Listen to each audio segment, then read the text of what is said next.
Ooh, welcome to the stream.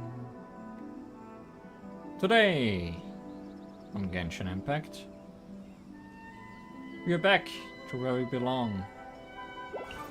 Back from islands and dreams and characters that are not my main ones. Back in Inazuma to look at the story. One character. Not really from here, but essentially living here, I guess. It's complicated. Today, we are taking a look at the story quest of Kaedehara Kazuha, Acer, Palmatum.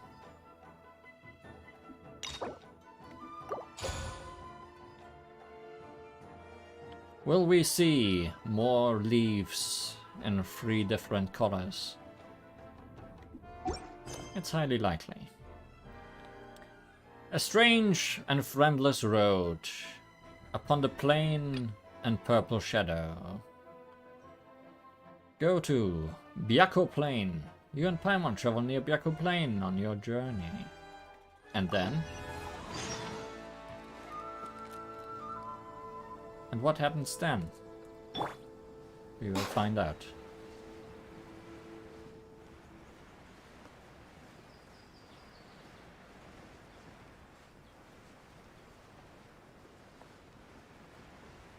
Speaking, however, of the summer islands, there has been, again, been added one more thing, which we may look at if everything else I have planned today are going by really fast. It's not something that I necessarily need to show off, but I guess it's fun enough. But outside of Kazuha's story quest, we do have one more event to show off as well, which I do know nothing about. So I don't know how long that will take.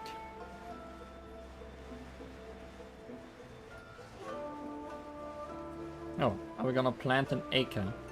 Is it not Acer? Is it acre? Actually, I'm not sure what that word means.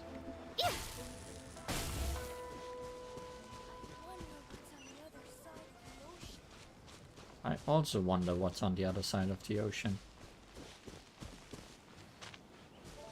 Guess we'll never find out.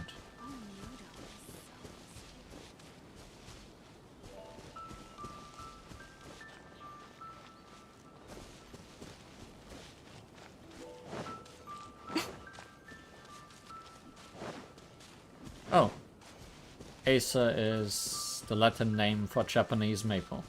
Well, that makes a whole lot of sense.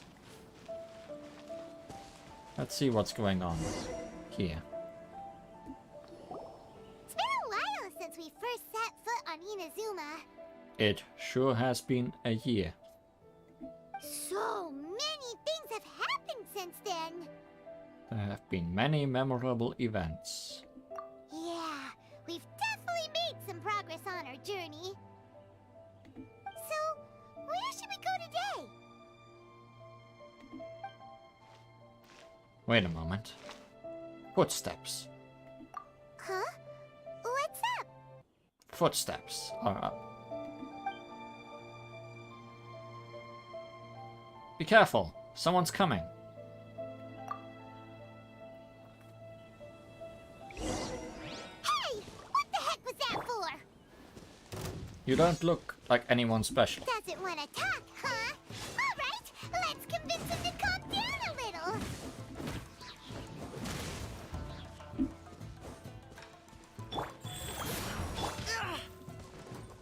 Burst forth. Feel this ancient power. Emerge. Burn.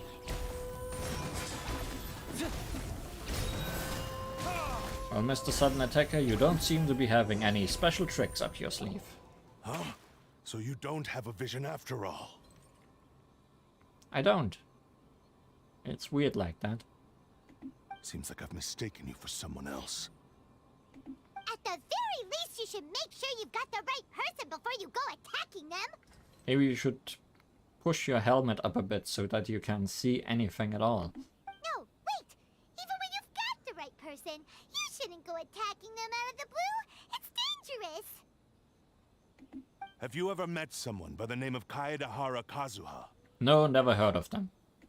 He carries a sword just like you. I've also heard that he possesses an animo vision.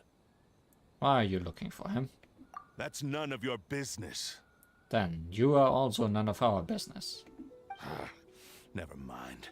You don't look like you know anything anyway. I'm wasting my time. Goodbye. What the heck is this guy's problem? Coming around here, waving that weird sword in our faces, and he didn't even apologize. Seems like a real nutcase. Well, one thing's for sure. No way are we telling him anything about Kazuha. Very smart. For once. Hey! Don't be mean! Paimon's smart lots of the time! Well, every clock is... Even a broken clock is correct twice a day. Anyway, just to be on the safe side, we should go find Kazuha right away and tell him to watch his back. Actually, I have a hunch. Oh? What kind of hunch? I think this guy may have a special connection to Kazuha. A special connection? You mean beyond already knowing each other? I can't say for sure, but I feel like their fighting styles are kind of similar. They both use a sword. Yeah, maybe a little. But then again, most people look pretty much the same once they start fighting, so that doesn't really prove anything. Anyway, there's no time to lose. Let's go tell Kazuha so we won't get into any danger. Paimon heard that the Crux fleet is stocking up in Rito at the moment. Let's look for him there.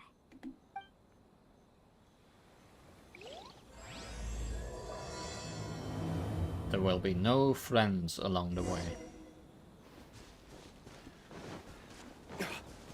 No real reason to teleport, we are pretty much already there.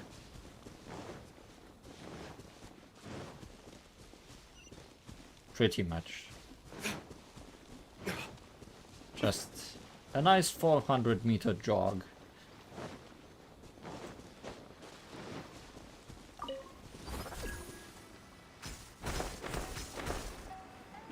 I'm not sure if that helped or made things slower.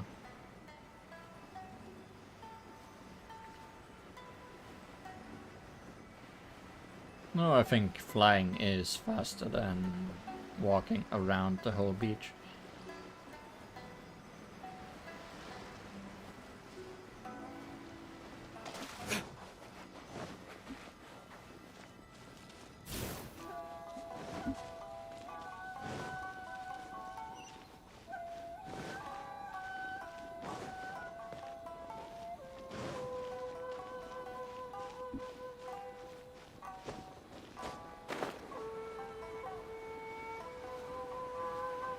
Well, if the Crux fleet is here, it's not with their big boat.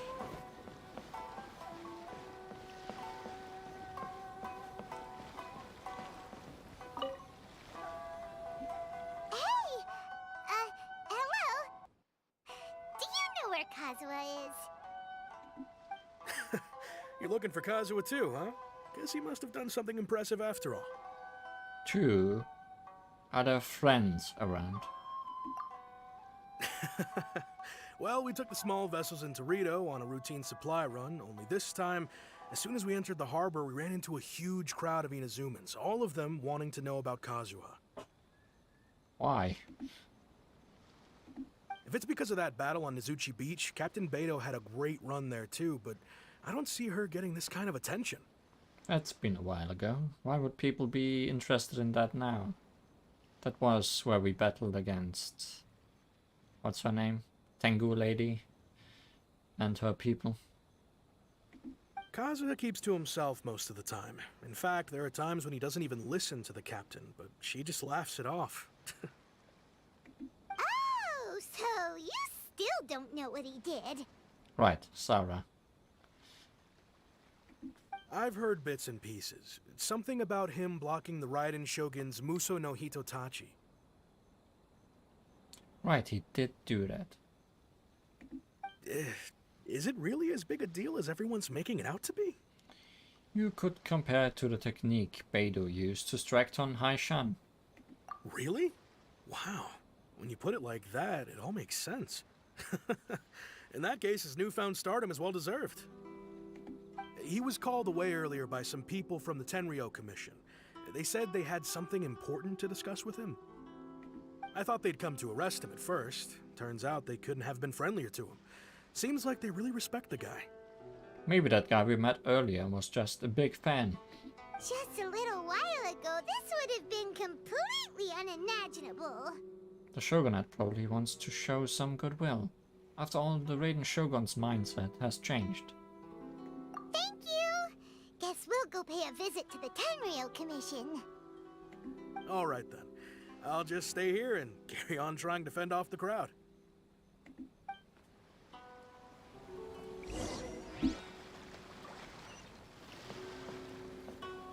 Okay, now we are teleporting.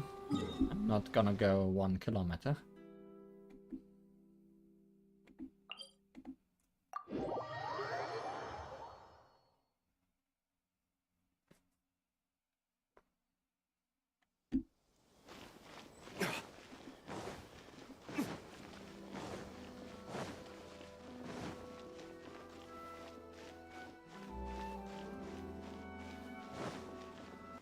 Speaking of Sarah, are you in here?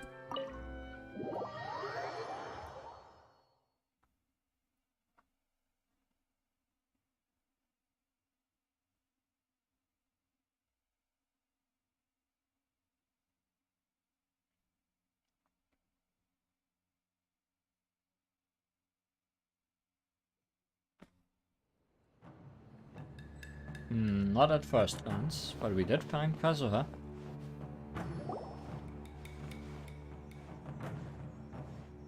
Oh? It's you. Yes. Why didn't you take me with you to the beach? Greetings. We were just discussing the repealing of the Vision Hunt Decree. Since you're here, you're very welcome to listen in on the conversation. We invited Mr. Kaedehara here to extend a gesture of goodwill on behalf of the Shogunate. Your hard work has secured for us the agreeable state of affairs that we now enjoy. Also, I've been granted the chance to correct my clan's past mistakes, and for that, I'm deeply grateful.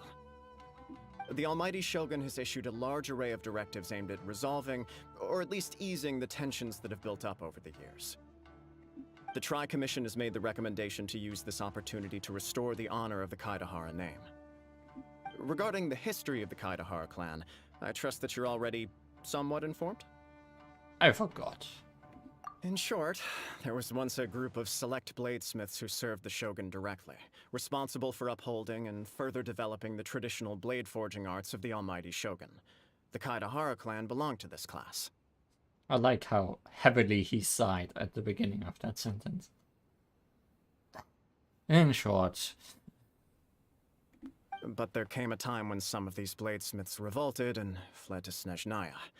Both the Kaedehara and Kamisato clans were held accountable for lax oversight and entered a period of great turmoil. We later learned that the whole misadventure had been secretly orchestrated by the Fatui. Attributing all of the blame to the Kamisato and Kaedehara clans was neither proper nor just.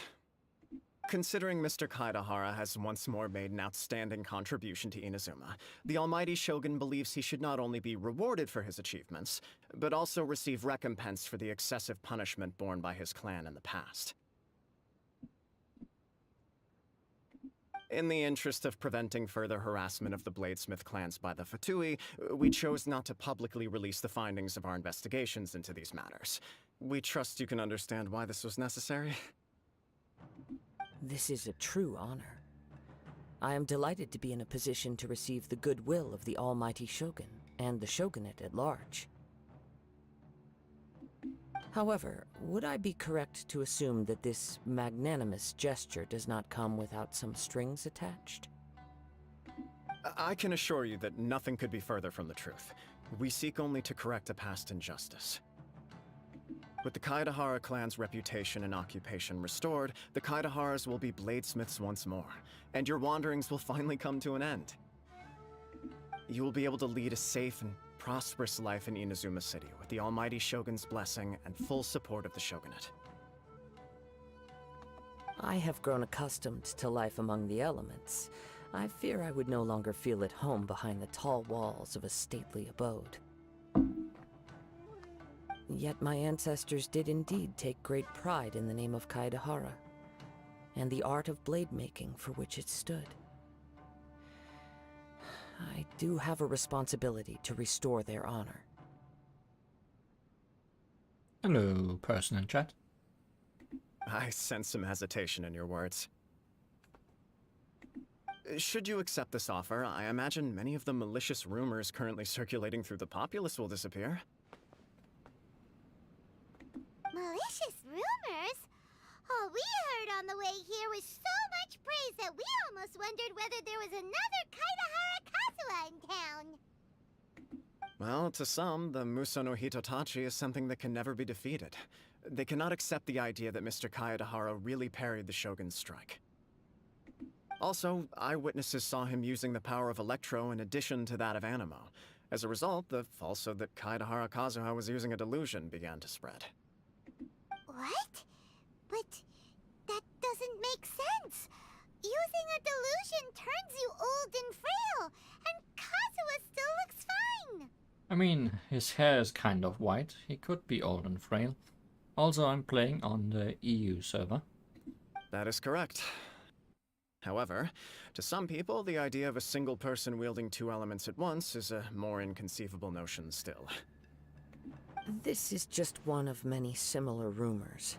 I am very uncomfortable with being the subject of public discussion, no matter whether it brings suspicion or stardom my way. But perhaps if the Shogunate is willing to publicly support me, this situation will blow over more quickly. This is precisely why I encourage you to give our offer some serious thought. It stands to benefit all of us. Please allow me some time to consider. In fact, let us put this discussion on hold for the moment. Well then, what brings the two of you here? You do, and your fan club. Yikes! We nearly forgot about the most important thing! Why would such a dangerous individual be looking for me? Could it be someone you train with under the same master? No. This puzzles me as much as it does you. My fighting forms were taught to me by my family, based on techniques originally developed for blade testing. We undergo rigorous training to standardize every motion the blade is put through, so that each can be fairly assessed for quality. Over time, these techniques came to form something of a Kaedehara sword art, focused on blade testing, but with a full repertoire of combat forms. Testing your blades on other people. Those forms are quite different from the more practical ones typically used by samurai in battle. So it's hard to imagine that the similarity you speak of was coincidence alone. All the more reason to watch your back! This guy was a serious nutcase. Indeed. He sounds highly aggressive. Anyone he targets is at risk of serious injury, or worse. In that case, I will send some men out immediately to search for him. Thank you. I must say I am now very curious about this matter, and I will also need some time to consider your offer. I will first join the Traveler in investigating the one who attacked her, then give you a conclusive answer upon my return. Very well. Please stay safe. Come on. Let's go and track down your aggressor.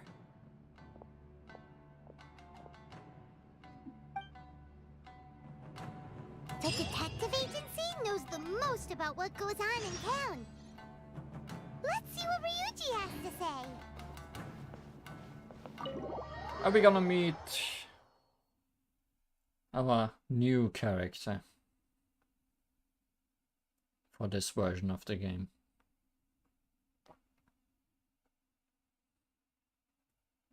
I didn't even really think about it, that he may be involved with this story.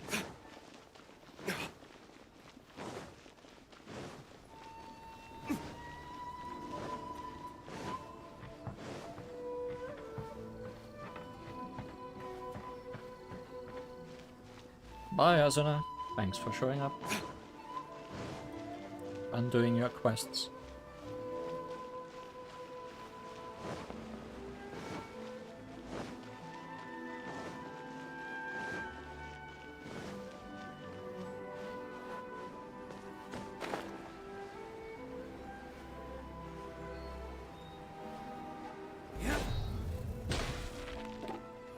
Unfazed by a fish almost hitting your back. Ryuji, stoic as ever. Hey there! We'd like to ask you a quick question. Do you know if anyone around here has been looking for him? For Kaedehara Kazuha, we mean. Aha!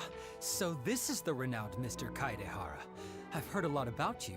It is an honor to finally meet you today. You are too kind. We are currently investigating an assault and would appreciate any help you can offer. Oh? You were targeted in an assault? Let me think. I can't seem to recall anything of immediate interest. Mr. Kaedehara is currently the talk of the town, so there are always a lot of people looking for him. To be honest with you, our detective agency has recently been receiving many inquiries from people wishing to obtain Mr. Kaedehara's personal information. Some of them were offering us millions of mora just to gather the information they want. If these were more legitimate commissions, Sango would have snapped them up in an instant. So, not just fans, but also stalkers. Great. Millions? Of mora? Whoa! Oh, wait. Even at that price, you probably still shouldn't. Please, accept my thanks for looking out for my privacy. Of course. No matter what, we only take on legitimate cases. We don't make our money by revealing details of other people's day-to-day life just for the sake of it. Sorry, I got a little off topic. What I'm really trying to say is, it doesn't surprise me that a complete stranger is looking for Mr. Kaedehara. But I wouldn't know where to begin if we want to connect this with an assault. Then let's put that connection aside for now. Have there been any other attacks or similar incidents recently that stand out as particularly unusual? The Tenryou Commission had very few leads. I thought you might have some information from different sources. It's true that the commissioners aren't clued up about every little thing that goes on out in the streets. But typically, it's only the most trivial events that manage to escape their attention. If anyone had been out there attacking people, that would be assault, in which case the Tenryou Commission would absolutely get involved. That does make sense. Uh-oh. Looks like the trail's already run cold. I still find it difficult to believe that whoever attacked you hasn't been causing any trouble elsewhere. Yeah, because if they think any person with a sword is Kazuha, then they would be attacking any person with a sword. Few people possess your prowess in battle. So unless you were the first person he targeted, someone is certain to have been hurt by now. Is this your way of giving praise? I am well aware of your talents. There is no need to be humble around me. In fact, I'm quite relieved that you were the one he targeted. It would cause me great grief to see someone become critically injured or lose their life because of me. For the poor victim, this would be a completely senseless crime. Don't worry, we'll find him. It seems you are every bit the selfless hero they make you out to be, Mr. Kaedehara. Surely this same concern for your fellow man is what drove you to fearlessly raise your blade against the almighty Shogun. You flatter me. Truth be told, I don't know quite what came over me in that moment. You are much too humble. Don't worry, I completely understand your concerns. I will try my best to gather whatever leads I can for you. Oh, actually, there was one strange incident over the last few days. It doesn't involve an attack, though. Let me tell you about it just in case. Sure. During times like this, the more information we have, the better. All right then. Recently, 2 people went missing from the city at around the same time. One of them is a pretty well-known collector, surnamed Nagato. The other, Amenoma Yuya, is a samurai from the Amenoma clan. Amenoma. Now there's a familiar name. I forgot. Right. Yuya is the nephew of Amenoma Togo, the owner of Amenoma Smithy. Oh, okay. 2 grown men going missing at the same time. Their cases are likely connected, but I don't know much in the way of details. I recalled this because Amenoma Yuya is also an accomplished martial artist who is skilled with the blade. Perhaps he is the one you are looking for. Understood, though it seems highly unlikely to me. I neither know this man, nor do I have any idea why he may wish to attack me. Let's consider this a favor for Ryuji. We'll investigate both incidents at the same time. Sure, can't hurt. We never know what we might find out along the way. Thank you, Ryuji. We'll start by making some inquiries at the Amenoma Smithy. Sounds good. All the best with your investigation. I'll get moving shortly myself.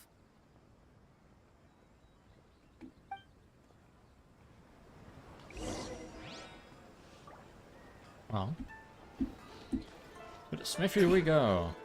And we're dead. No power to move mountains. Ah, if it isn't Kaedehara Kazuha. What brings you here today? Huh? You two know each other? I mean, it's a swordsmith and someone related to swords. Yes, the Kaedehara and Amenoma clans were both members of the Raiden Gokaden. Historically, there have always been deep links between the 2 clans.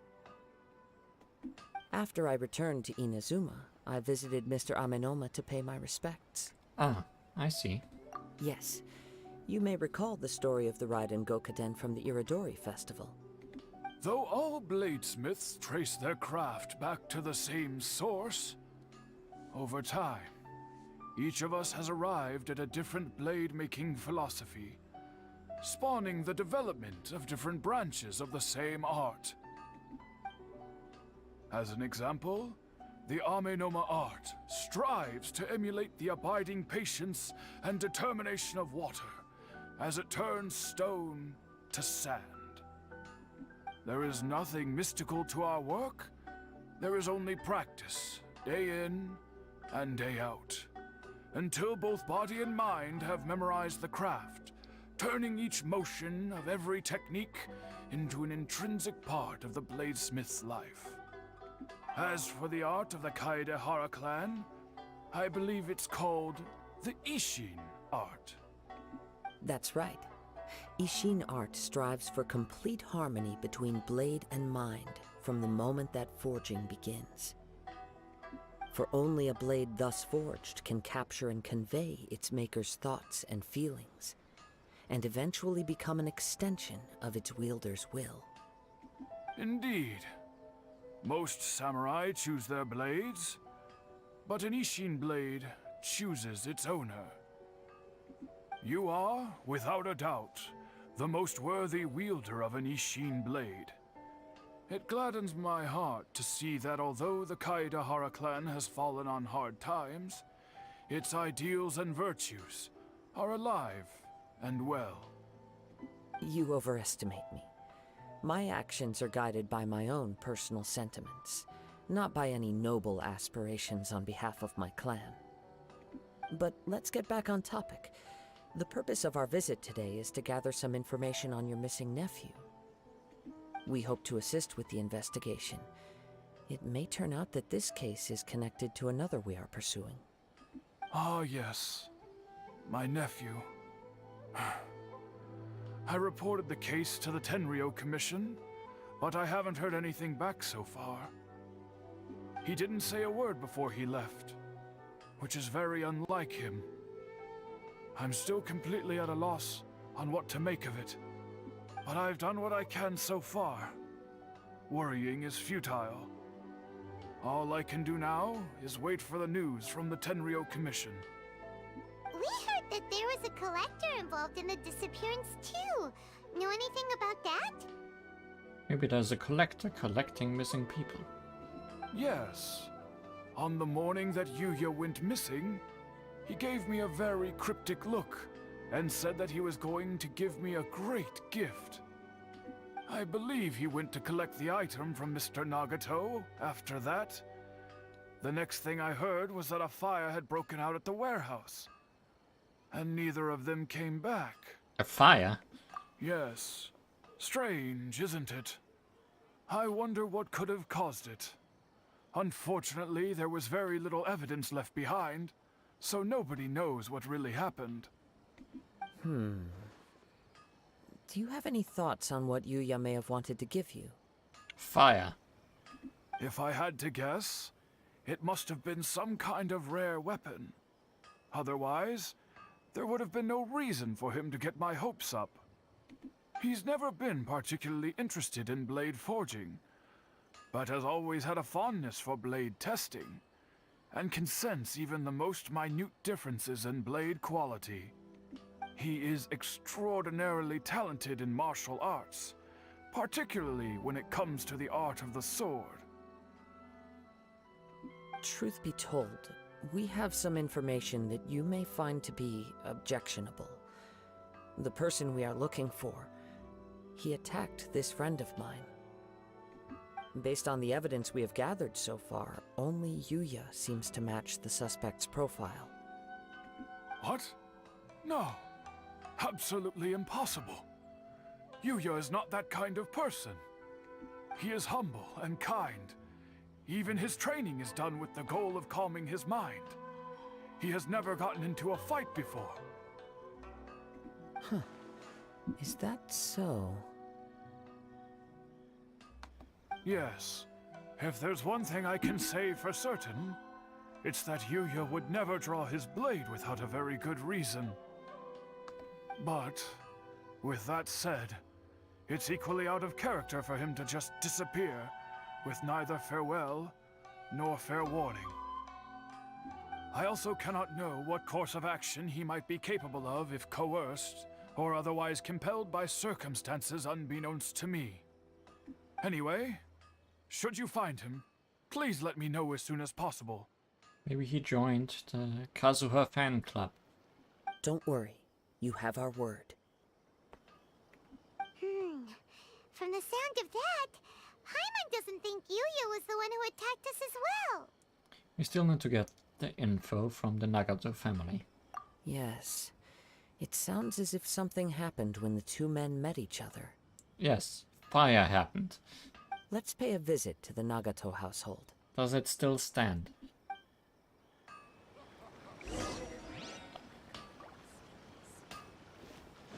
Guess we will find out by going that way.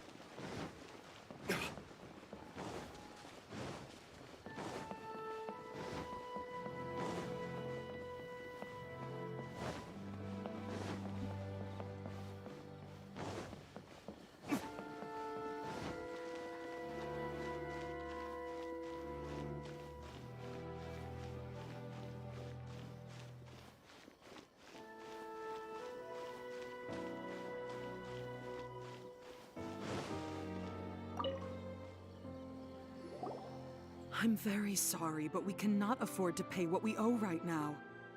No, pay us right now. My husband has gone missing, and I'm still trying to find him. No, you misunderstand us. We are here to help with the investigation. We'd like to ask you some questions about Mr. Nagato's disappearance, if we may. Ah, I see. I thought the debt collectors had come to visit again. I'm sorry you have to see me in this dreadful state. Has some new information come out? Do you know where he's gone? I'm afraid we don't have any new information at the moment. We're still trying to find out as much as we can to inform our search. With this in mind, can we perhaps ask some questions about your family's current situation? They don't have any money. And no for husband. example, Paimon's struggling to understand why a collector would be strapped for Mora. And their warehouse burned down. That's a long story. Ever since I've known him, he's been an avid collector of all sorts of things. He'd always get so animated when he was showing them to me.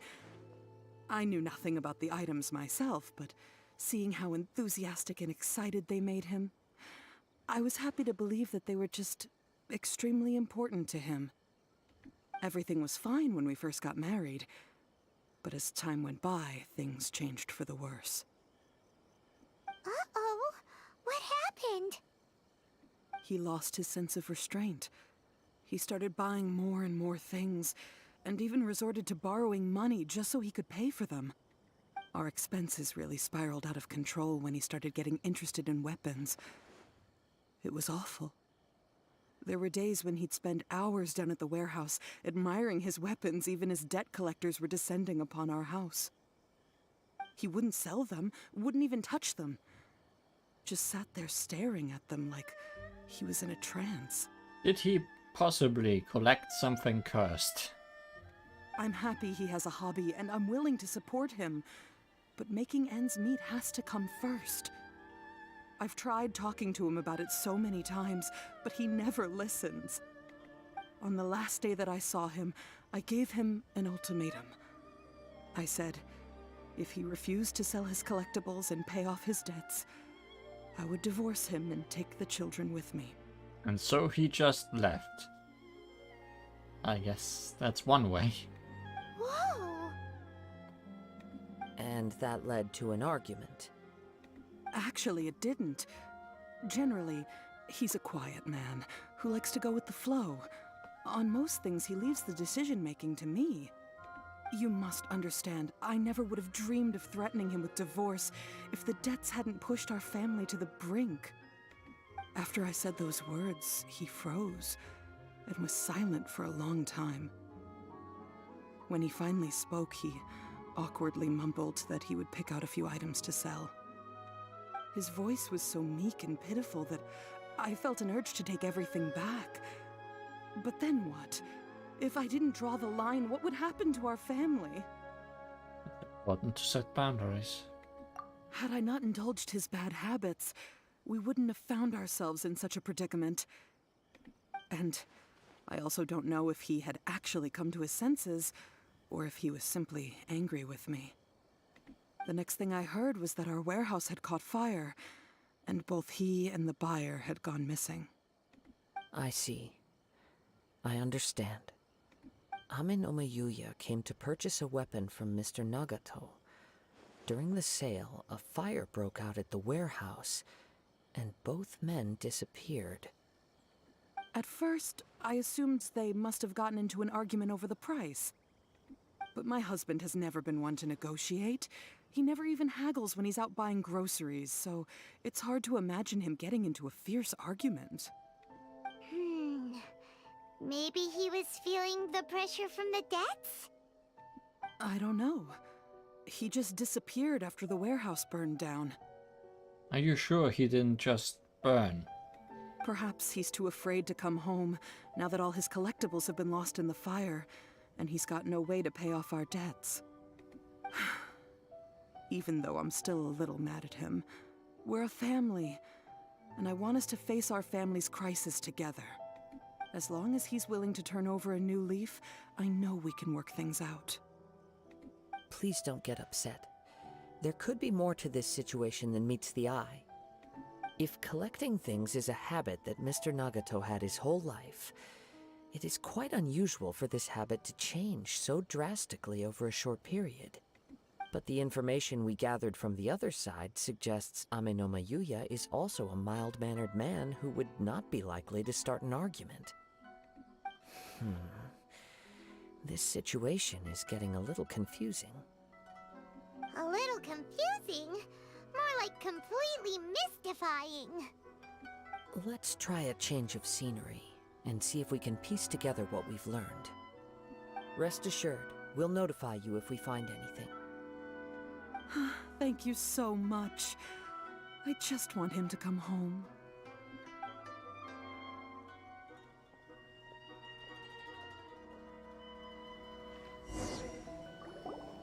Where are we going, Kazuha? Based on the information we've gathered so far, I can only surmise that the sales meeting between the two men was somehow the catalyst for their disappearance. Yes.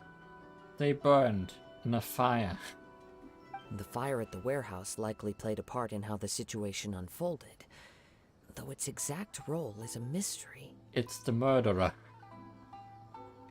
Do you have any thoughts? Yes.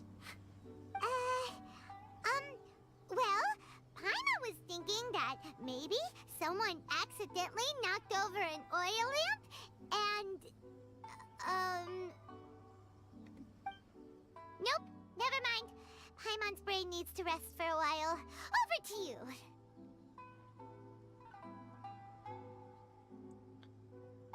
Perhaps the fire was deliberately used to hide the truth. An interesting explanation. I was also considering this possibility.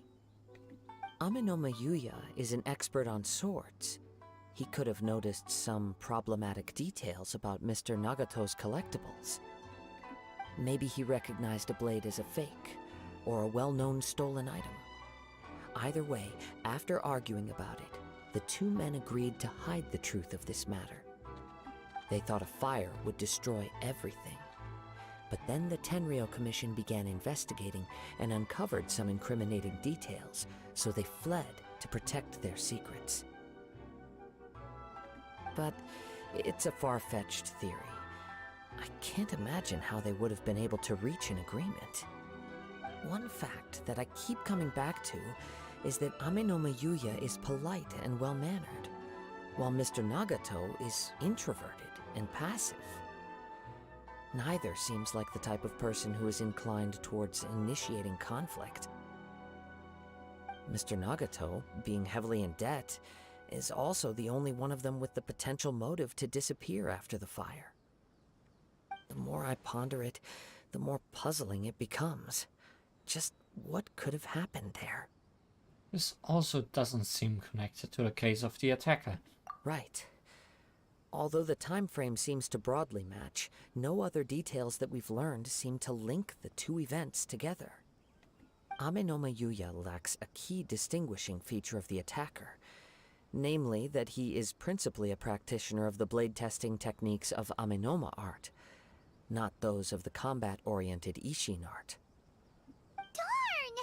We thought we could get two birds with one stone here, but at this rate, it's starting to look like a wild goose chase. Let's keep going, since we've come this far. If we can solve the case, both Mr. Amenoma and Mrs. Nagato will be able to get some closure. Okay, but where should we go now? Scene of the fire. Look for their bones. Let's head out of the city and check out the warehouse. There's still a chance we may be able to find some shreds of evidence. Shreds of bones.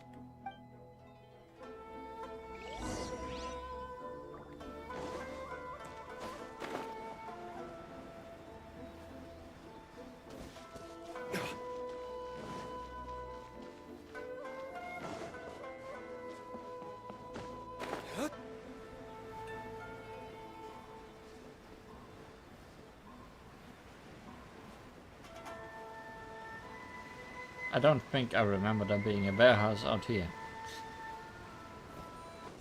How long ago did it burn down?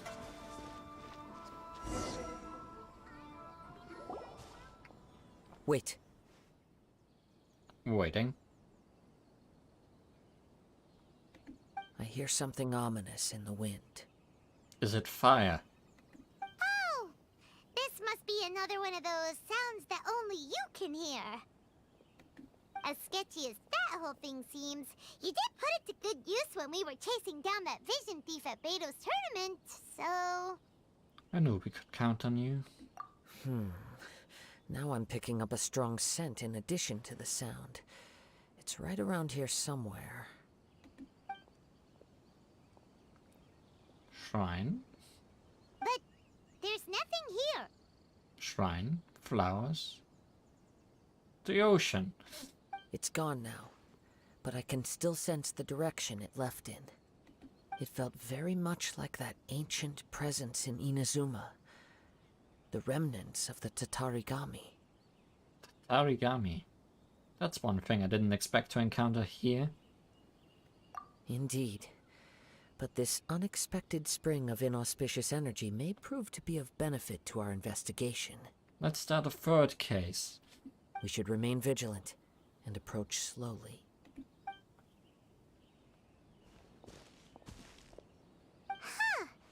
So it's an underground warehouse.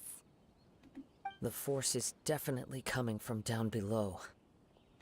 The source of the Tatarigami energy has long since left this place, but the residue it left behind still hasn't dissipated completely. Is this a domain? Judging from the concentration, I would have to conclude that the Tatarigami source resided here for a very long time. Also, I wonder if this has always been here. And I just never noticed. Mrs. Nagato said her husband used to hang around the warehouse by himself a lot. It could well be that he was already under the influence of Tatarigami energy at that time. Surely someone would have noticed. From what I've been told, Tatarigami does not turn all upon whom it preys into violent monsters. But most will develop a stubborn streak upon being exposed to the Tatarigami's unfulfilled will. Their interests become fanatical obsessions. So he did collect some Tatarigami thingy. Mr. Nagato had an interest in collecting to begin with. The influence of Tatarigami could explain why he became an obsessive hoarder, amassing more and more possessions, even as he put himself in grave debt. So what should we do now? Go down and take a look? Step back. I'll open the door and take a look inside. That's dangerous. If we don't open this door, we can move no closer to the truth. You needn't worry.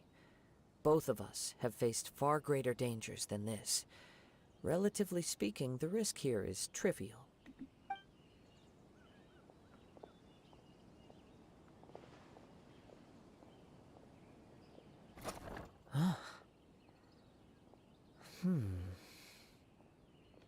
What's down there? Everything's buried in debris. I can't see anything. It looks like the fire caused a cave-in, reducing the entire warehouse to rubble. So in the end, it was just a scare. I'm not sure if that's a good or bad thing. That was too scary! Paimon was so sure that the warehouse boogeyman was about to jump out at us! All we can do now is keep searching in the direction that the Tatarigami energy's source left this place. 2 ordinary humans, entangled with the Tatarigami. I fear much misfortune has already befallen them. Let's hurry. Yes, let's go. If nothing else, it's vital that we find out where this Tatarigami energy is coming from. Quiet your mind and focus on what you sense around you. Perhaps you too will perceive its ominous presence in the wind. I wonder what kind of ability I will have to use.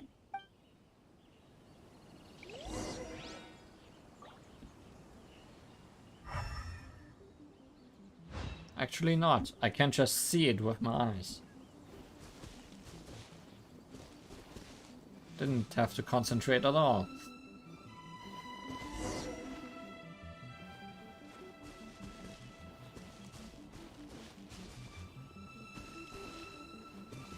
Hi.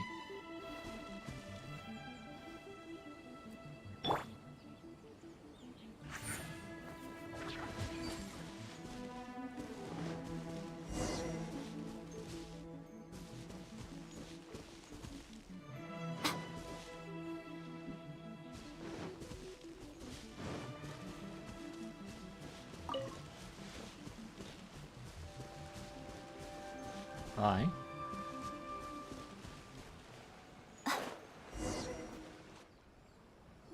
From this point, the trail appears to split into two. The main source of the Tatarigami energy continued on into the distance, but a small portion remained here and seems to be dissipating slowly. 2 parts, so would that correspond to Mr. Nagato and Amenoma Yuya?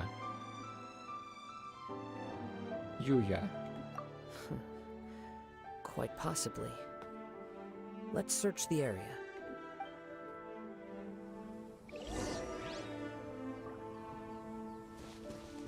Whoa! Look at all those hilly churls! They're acting really strangely. Something seems to be drawing their attention. Let's take a closer look.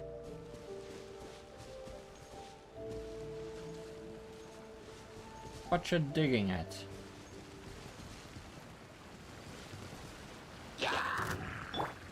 Guess you won't tell.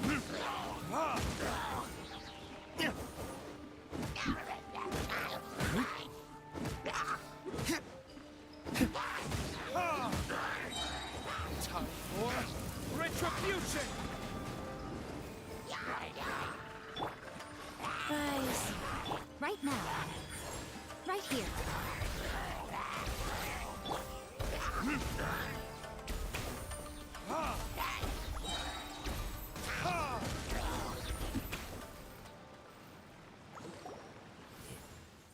It's...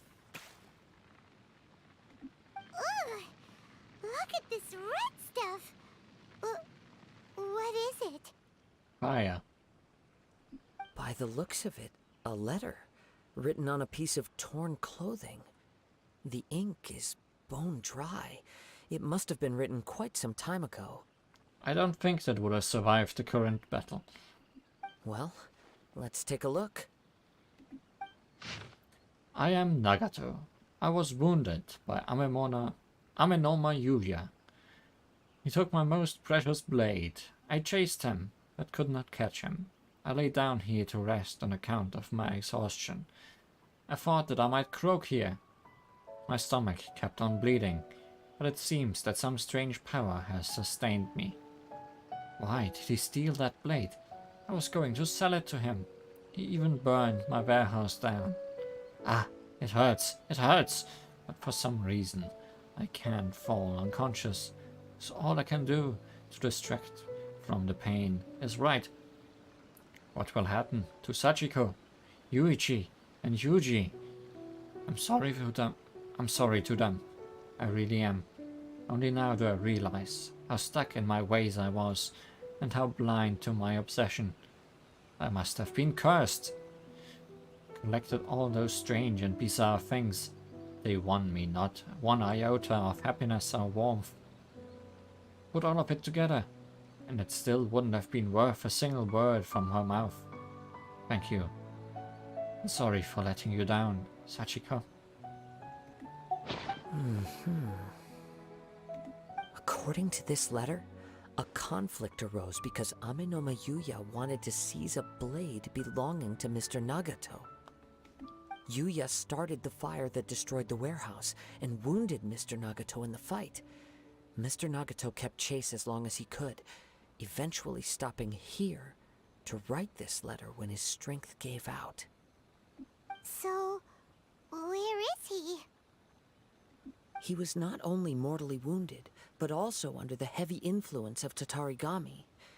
Add to that the fact that its aura seems to have attracted a horde of monsters, and I'm afraid he may no longer be with us.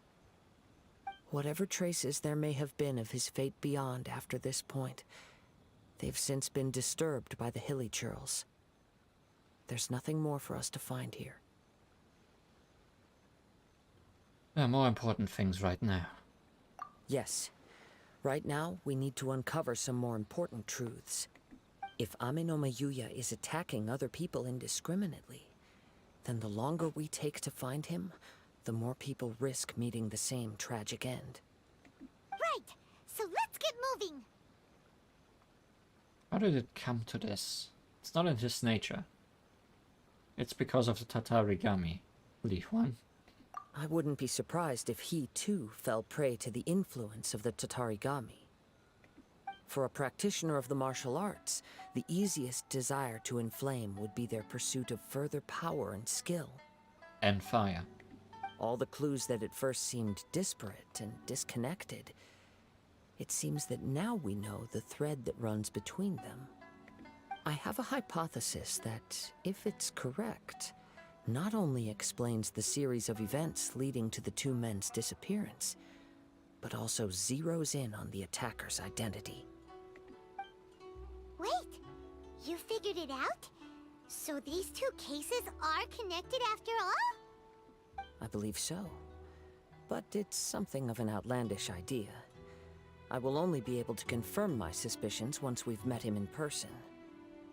On with the search. We must stay vigilant. At any point now, we may find ourselves in danger.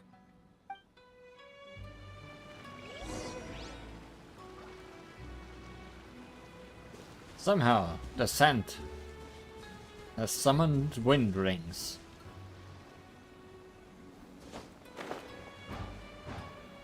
I mean, I'll take it.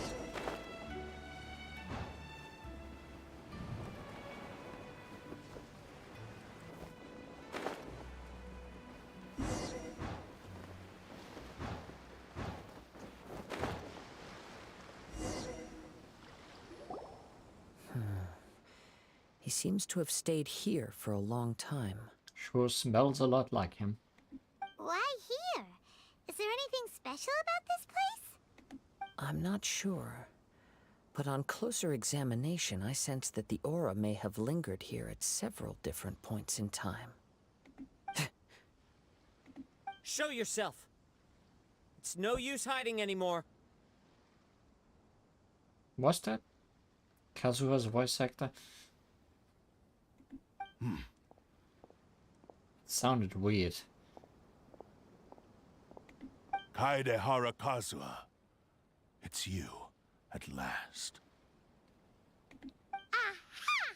So it is the same guy from before! What's your problem, huh? What could you possibly have against Kazuha? Indeed, there should be no enmity between us. If it is Ame no Miyuya that stands before us. But what if instead of facing Ame no Miyuya, we are in fact facing the blade in his hand? I mean, it seems decently cursed. The blade? Now that you mention it, it is giving off a strange light. Whoa, whoa! Surely you don't mean... Are you serious? Tatarigami energy often lodges itself within physical objects, then works to subtly affect any living organisms in its vicinity.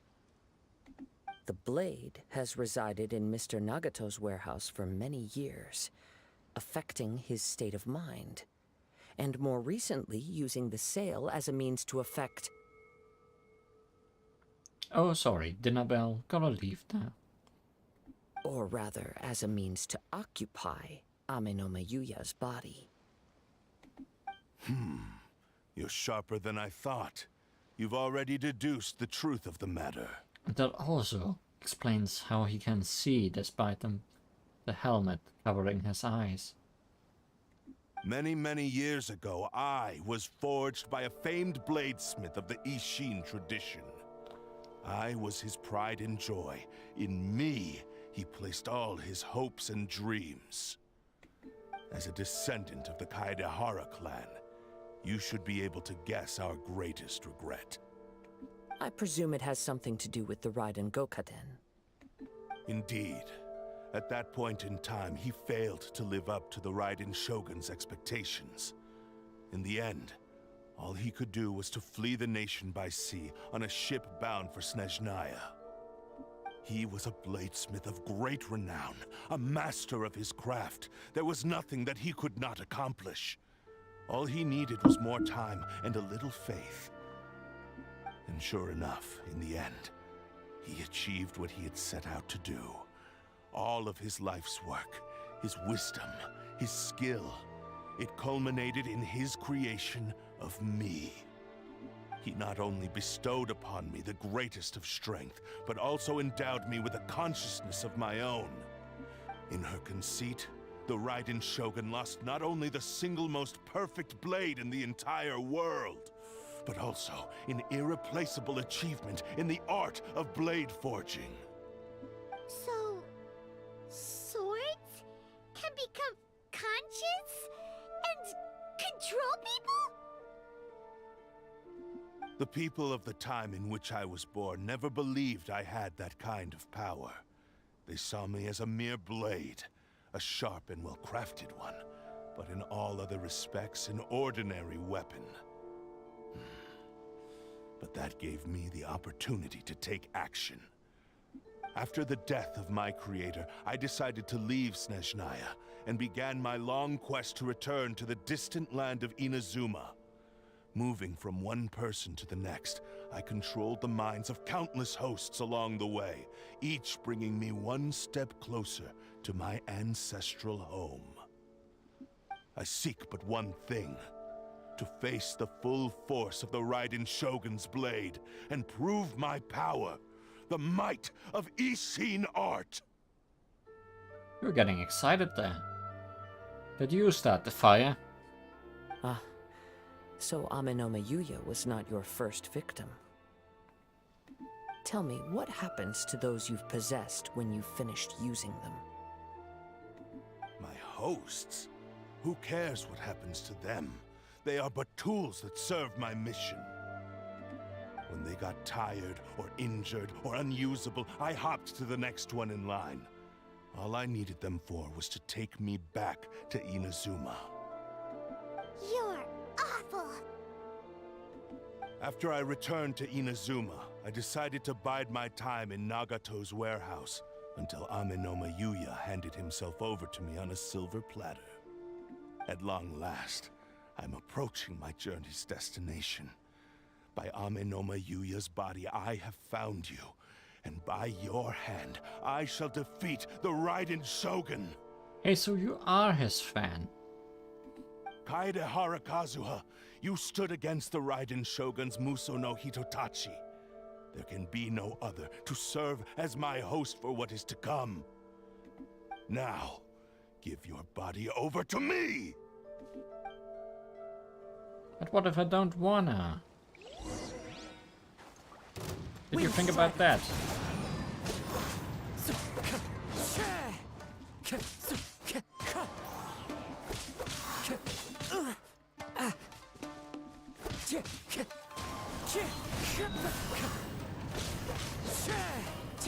That hurts!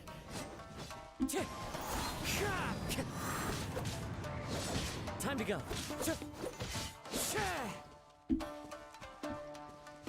Wind Strider.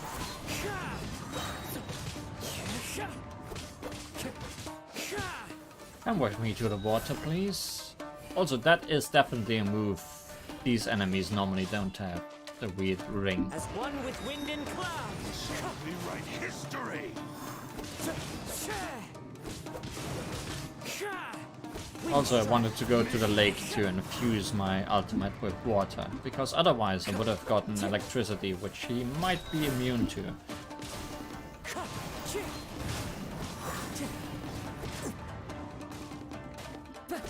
Wind Strider. It's fine. Good night, Mr. Purple. Do not stand in my way, or I will strike you down too! Your bluff's fooling no one. You've lost. Lost? I can never lose. It is this body that has reached its limit, nothing more. Even if you defeat me here, the one who falls will not be me, but this man. He is but a puppet that can be replaced. I can take a new vessel at will. Then we will smash you into pieces. The end result is the same! I will end this wretch's life before you can lift a finger! And even if I were to lose my physical form, it is but a small setback. My consciousness shall endure. Is there any volcanoes we can throw you into? By any means necessary, and any medium available, I shall return and fulfill my destiny! Your fighting style. It is indeed the forms of Ishin art. But from your movements, I sense only hatred and arrogance, as well as a thinly veiled mania and despair. Really? You can tell all that just from his moves? As I've mentioned before, the forms of Ishin art convey the user's thoughts and feelings. Since the blade is currently possessing Amenome Yuya's body, its movements express the innermost thoughts of the blade. If you ask me, the mania is probably due to your desperate, single-minded ambition. You believe I am your only hope. Are you trying to claim that I am helpless without you? On his deathbed, he passed to me all of Ishin Art's secrets. The little that you know barely scratches the surface. In that regard, why would I ever need your help? Because all of that is in the past. I've been wondering why you've not caused more trouble in all the years that you've been in Inazuma. If you are indeed a cursed blade that can possess its owner. Now that I've seen inside your mind, everything finally makes sense. You weren't biding your time. You were trapped. After all the time that's passed, you have grown weak.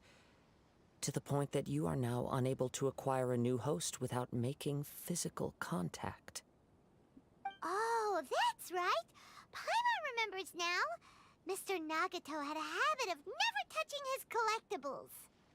Only when Mr. Nagato witnessed his wife's distress and decided to sell his collectibles did you finally have an opportunity to reach out to Amenome Yuya and make your escape. And what of it? Well, that brings me to my second point. There's a despair in you that is so strong it threatens to overwhelm you. You were determined to fulfill your maker's ambition, whatever the cost. But this ambition is too grand and too heavy for you to bear. Each step you have taken has come at a great cost. I think you realized your limitations long ago. The more you clenched your teeth and pressed forward, the greater your fear of losing everything you had achieved grew, and the more you wished to run from the truth. But the way I see it, what began as an ambition has long since become a delusional fantasy. What would you know about any of this? I'm just one step away from achieving my goal! You returned to Inazuma to prove the unparalleled brilliance of Ishin art. But to make this arduous journey, you committed countless atrocities and showed a blatant disregard for human life. Even if you were to sever that divine light, is this truly the outcome that your maker would have desired? You... Sure, you inherited the secrets of Ishin art. But even as you made your journey to honor this legacy, you treated the ones who wielded you as mere tools to do your bidding. How could you possibly unleash the full potential of Ishin art when you act in perfect discordance with the principle of harmony between a blade and its bearer? Silence, you blabbering fool! I must achieve my goal. This was his life stream, and the very purpose for which I was brought into being. I will concede that you are most perceptive. You see my predicament clearly. But you also underestimate my resolve. Do you want to go a third round? Because we can do that. And you should face reality. Easy for you to say. Facing reality offers me nothing. I have no need of anything that would stand in my way. Not hesitation, not self-reflection, and certainly not your so-called reality.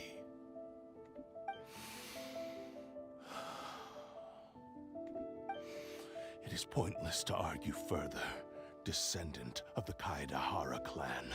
If you wish to save this man, then offer me your body in exchange.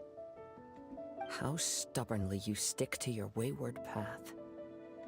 I do not believe for a second that you can challenge the almighty Shogun in your current state.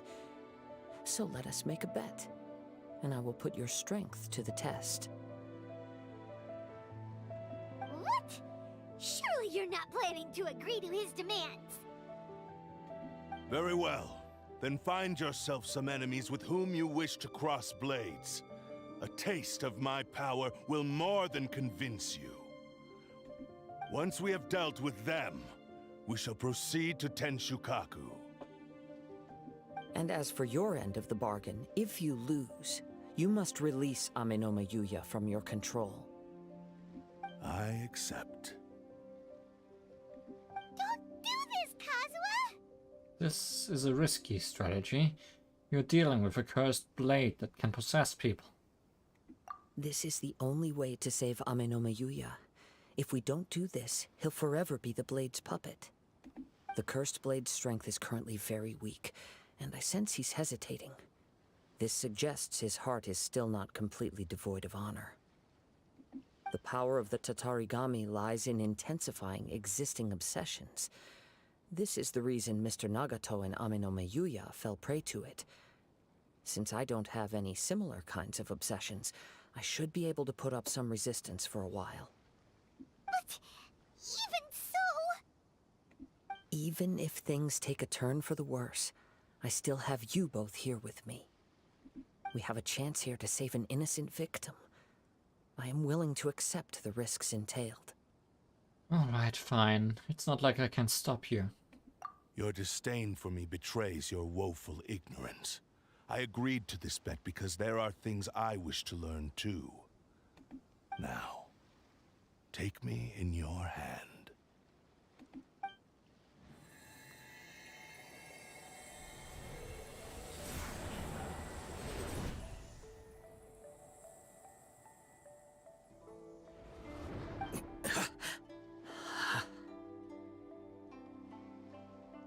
Kazuha?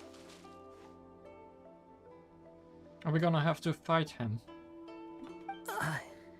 I'm okay. Maybe not. I felt a little dizzy at first, but only for a moment. It's all right.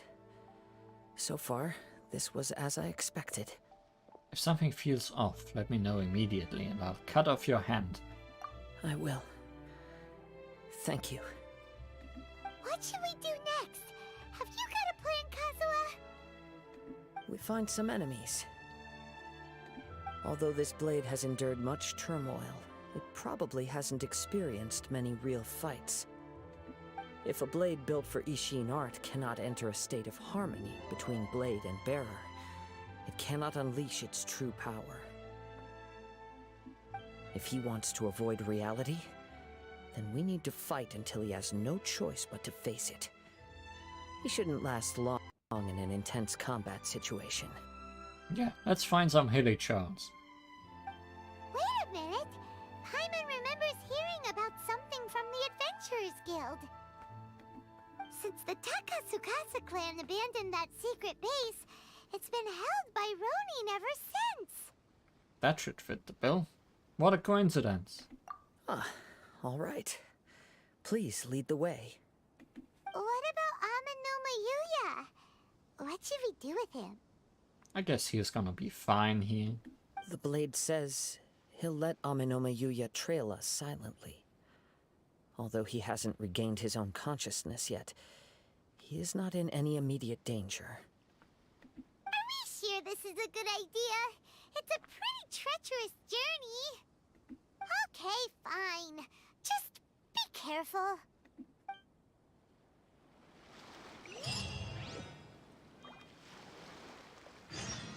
Well, not gonna walk that way.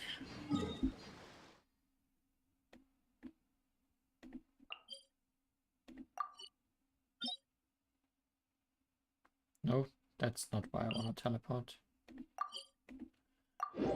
Give me the teleport point, please. Not the Raiden Shogun boss battle.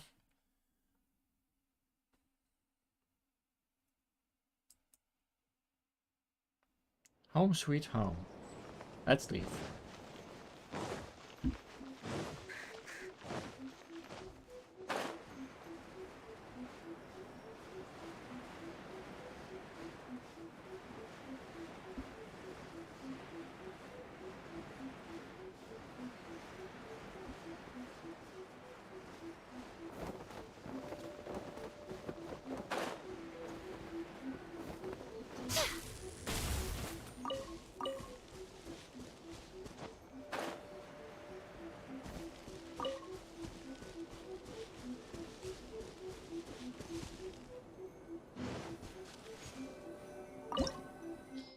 Occupied hold.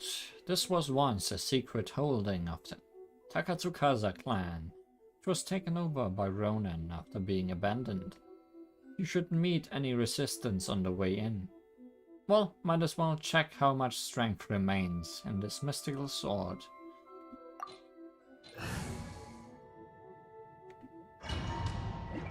Guess we're gonna play as Kazuha some more. Will he actually be wielding that sword?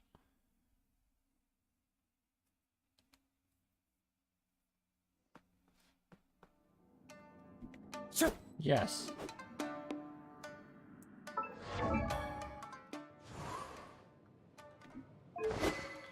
Prized Ishin Blade. An ominous purple aura clings to this bizarre blade. It has the power to control its wielder's heart and mind.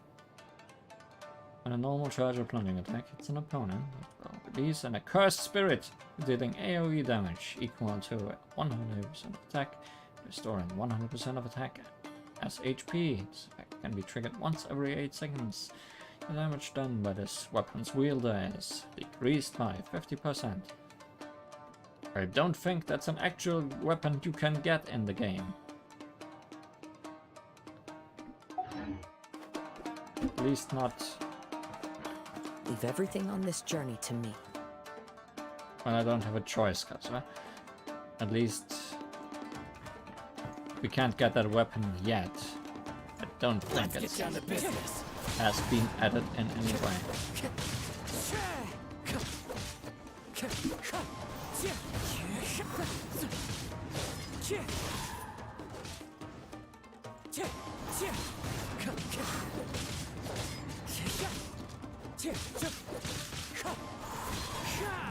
But I can see the black slashes happening.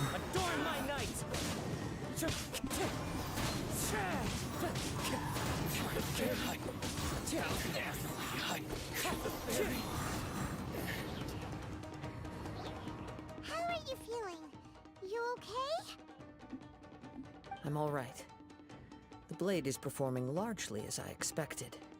Having gone so long without proper use and maintenance, it's become very difficult to use.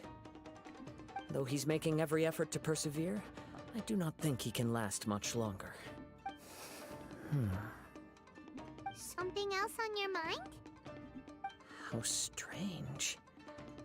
Rather than trying to control me, he is instead trying to match my fighting rhythm. Let's keep going.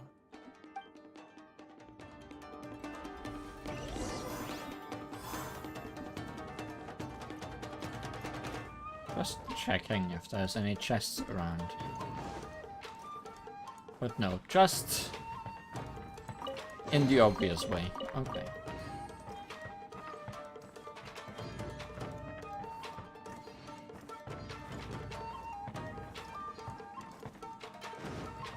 Let's get down to business. See no more.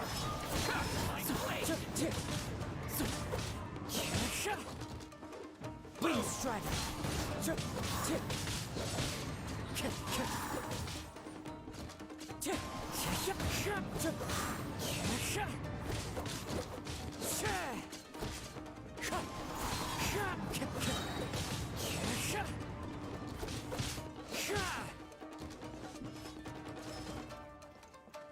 Wind strike. To the ferry.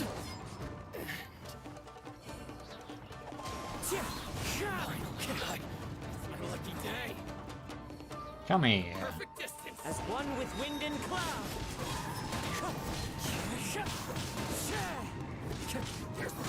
Time to go.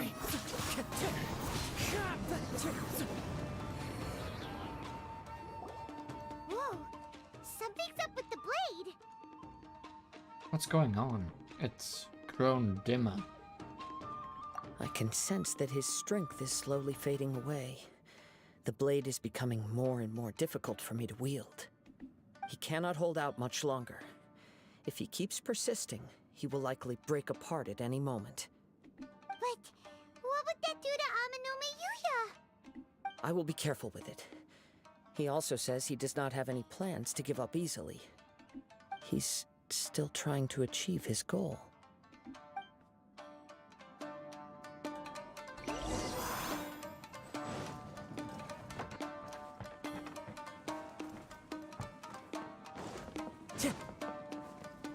Time to go.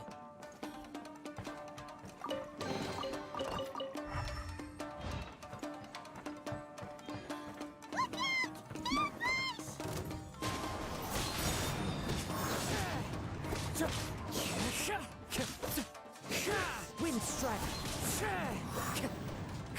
Not much of an ambush.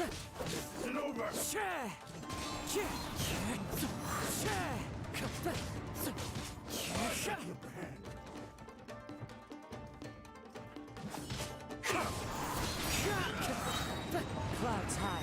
The birds call.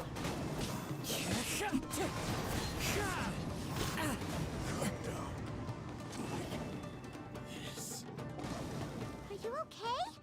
It looked like you were really struggling the entire fight! Only really at the end. Yes. And it looks like he's reached his limit. The shine's grown a bit dimmer again. It doesn't look anywhere near as impressive as it did at the start. Perhaps this time, we'll finally have a chance to see his true form. True form? What are you talking about? Huh? What the? Is this the same blade as before? It looks like a piece of junk! Wear and tear is severe. It really looks like it's about to break. If you choose to continue in the state you're in, you wouldn't even be able to beat Samurai and Kairagi, much less the almighty Shogun. Maybe you did truly wield power to rival the Shogun's light when first forged. But the long journey from Snezhnaya back to Inazuma has left you battered and broken. It barely needs stating anymore. Your ambition is a flight of fancy. Will he listen to you? Though the truth is right here and right there in front of him. I finally figured out why it was that you agreed to my bet. You wanted to reach a state of harmony with me. For perhaps then you would still be able to wield commendable power. But regrettably, we are nothing alike. I will never understand your obstinacy and cruelty, nor can I empathize with the one who made you. The only one who truly understood you had already passed away by the time you were born. Huh? What's that supposed to mean? There they are! Take them down! Oh no, an ambush. Where do they keep coming from? Shouldn't fight with this blade anymore. Yup, we can help this time. Don't worry. I'll use my own blade. It's just more of the same.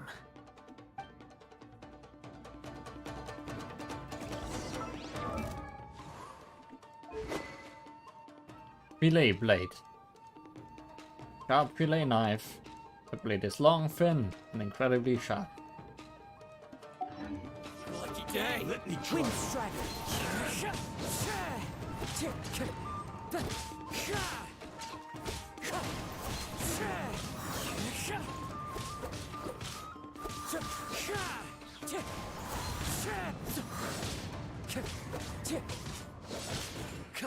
Wind strike.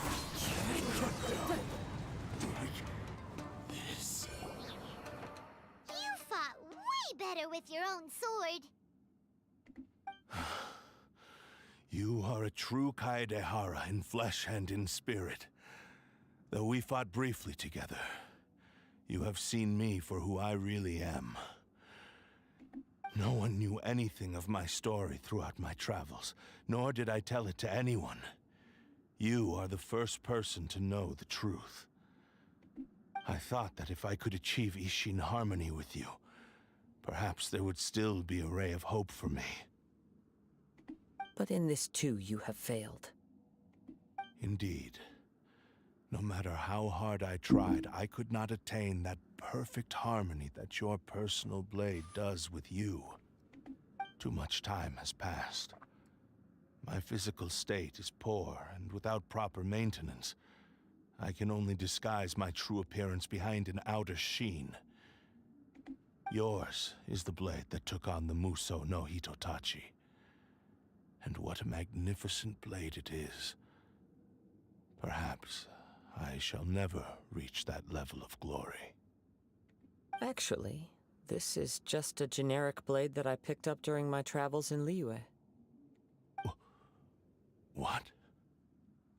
Forging and maintenance are both important for a blade, but they are not everything. This blade has traveled the land with me for many years, and we have formed a close bond during that time.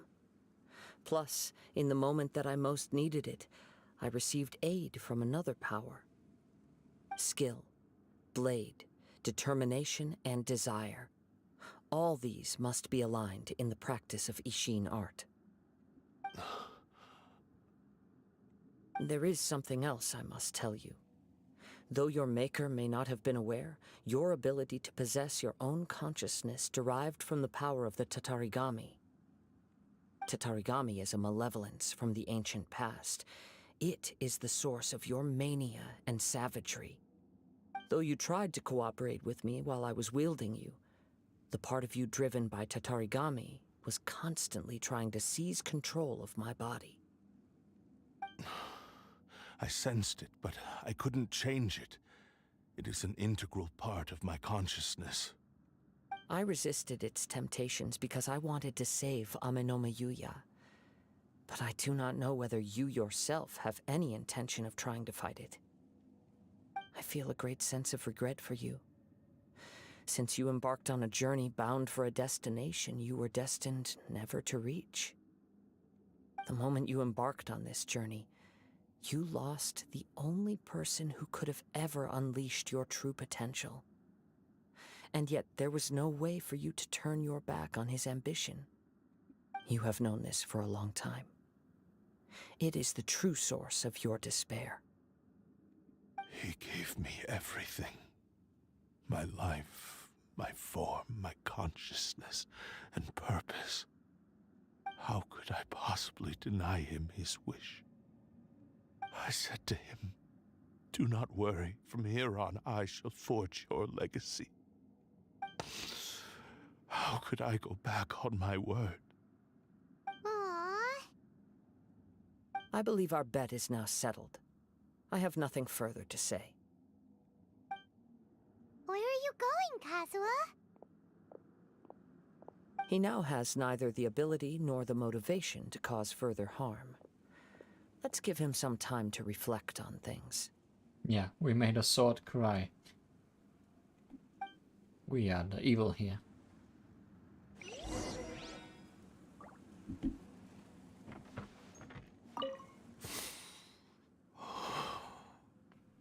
Sad sword noises. Right now, emerge. When I touched the hilt for the first time, it's as if I was transported to a strange dimension. It was somewhere I've never been. A bladesmith lay quietly on the bed, his frail face barely visible under the moonlight. His breaths were weak, and his life near its end. A newly forged blade lay by his side, listening attentively to his final words.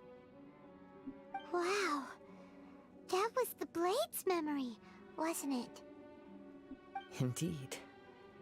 While in exile in Snezhnaya, the bladesmith eventually learned the truth behind everything that had happened. The Ishin art had been dealt a devastating blow by the desertion of its best smiths.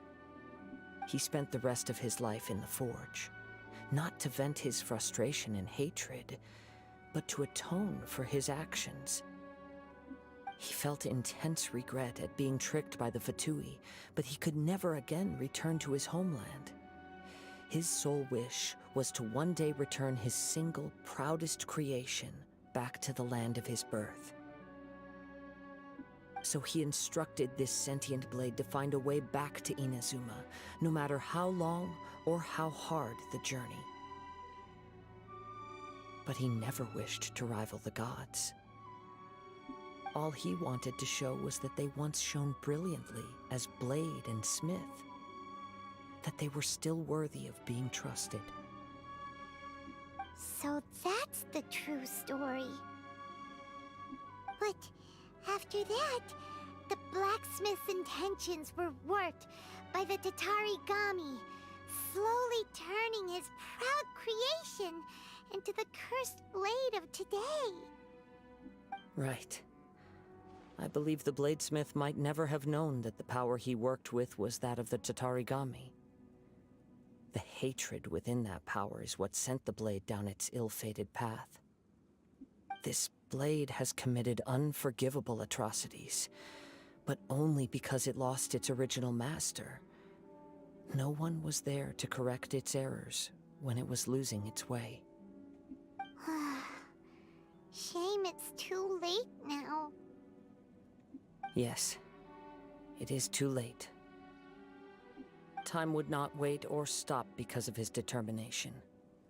While the world moved on, his ambition remained stubbornly stuck at that fleeting moment at the dawn of his journey. He seems to have calmed down, though. Let's go and check in.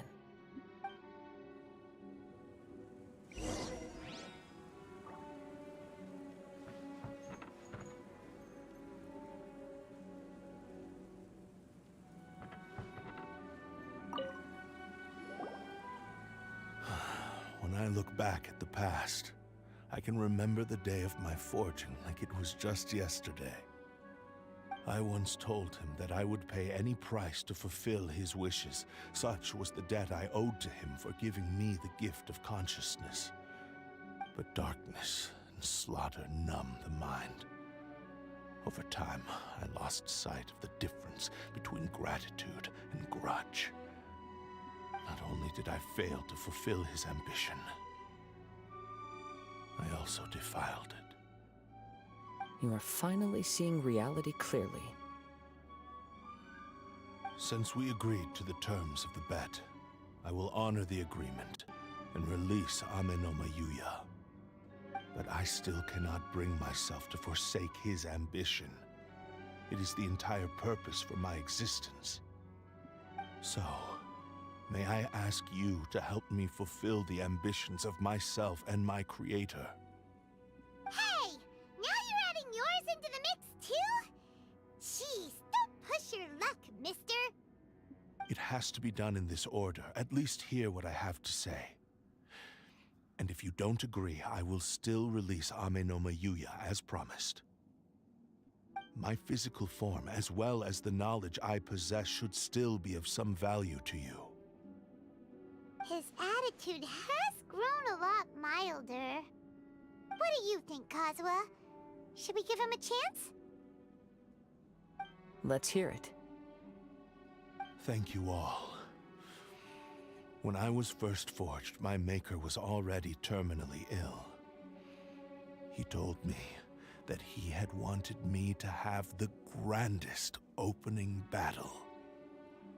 Alas, after that, he never rose from his sickbed again. Nor have I ever had the chance to prove myself in battle since. My fights were devoid of any noble meaning. They were merely the next step in my never-ending journey, the next in a long line of transgressions. You are a fine warrior.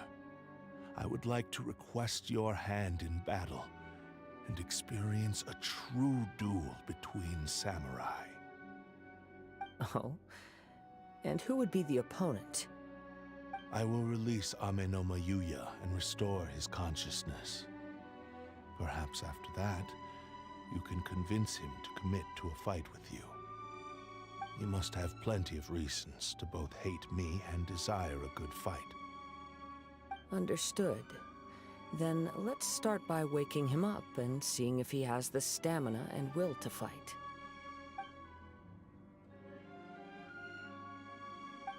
I see. He used my body to inflict harm on others. I utterly despise him and his actions. But since he stayed true to your agreement by releasing me, he must still have some remaining semblance of honor. If a duel can help to set this state of affairs in order, I am willing to put myself forward. I do not wish to be a mere victim in this story. There's no need to worry. We'll vouch for your innocence to the Tenryu Commission. Thanks for your help. Who knows how this would have ended without your intervention? All right, then let's move on. More Ronin could appear at any moment. We can't stay here. In any case, for a final duel, I think we should aim for a greater sense of ceremony. Seems like we're gonna have a round 3 with that guy.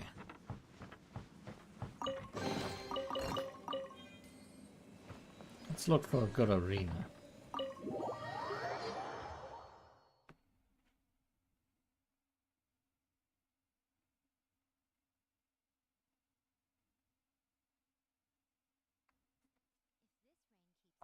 My fur will be dripping wet.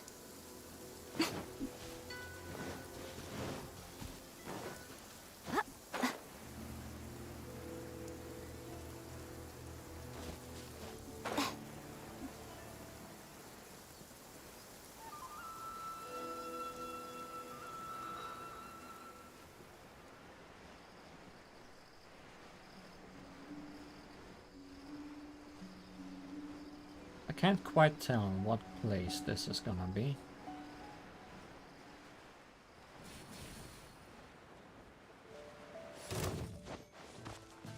One after another. Nope.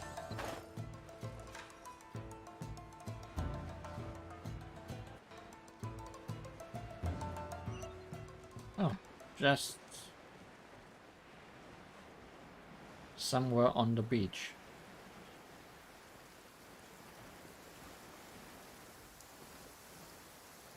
If this rain keeps up, my fur will be dripping wet. Well, that's the second rain you have encountered in the last 5 minutes.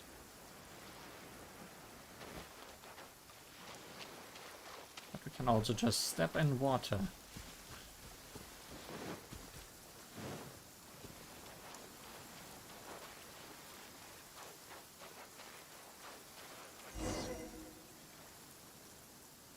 This reminds Paimon a bit of the Crux Clash. That was a much more relaxed occasion. Yep, we still can't let our guard down. Even now, Paimon has a sneaking suspicion that Blade hasn't told us everything. Still, even if he's way past the point of redemption, it's hard not to feel a teensy bit sorry for him. We did make it cry. Are you ready? Ready? Okay. All right then. Successor of Ishin art, Kaedehara Kazuha. Successor of Amenoma art, Amenome Yuya. Honored to cross blades with you. It is my honor also.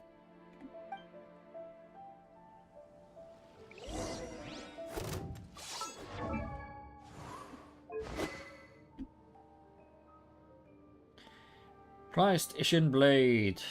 The battered cursed blade shows its true form, yet any innate endowment it might have had has been ground to dust during its journey.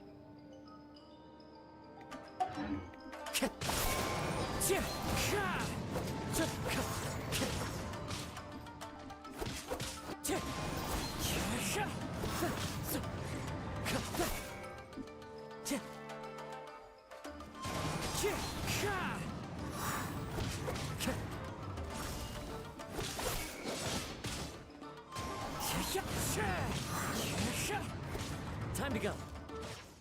I wonder if he has a different moveset now than he did earlier. I think he does. if only slightly.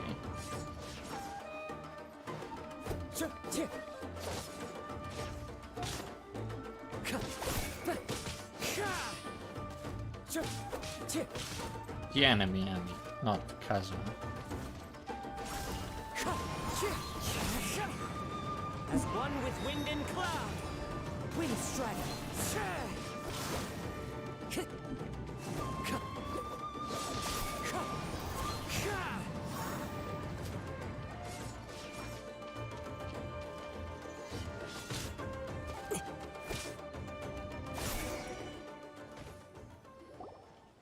Thank you for the experience. Although he appears battered and broken, in your hands it seems he's regained a glimmer of brilliance. His sense of savage cruelty has completely faded away. But that same sense of determination remains strong. You also fought well. I'm sure he relished the experience. There are a few things that I shall leave him to tell you himself. I must apologize to you for all that has transpired. You need not seek my forgiveness, nor do I have the right to forgive you on your victim's behalf. It is too late for all of that. I do not wish for forgiveness. I only hope that you will see my transgressions as mine alone, and not let them stain the legacy of Ishin art. I strayed far from the straight and narrow path, but the Ishin art still has a worthy successor in Kaedehara Kazuha. I beseech you, please understand this. Yes, I too trust Mr. Kaedehara to do the right thing. Thank you, successor of Amenoma art. This blade has also told me that he has another wish. He would like to visit the Amenoma smithy. Maybe we can go back there together. What does he want to go there for? Set it on fire. I am not sure, but I think that all this is about to come to an end. Or, you know, get reforged.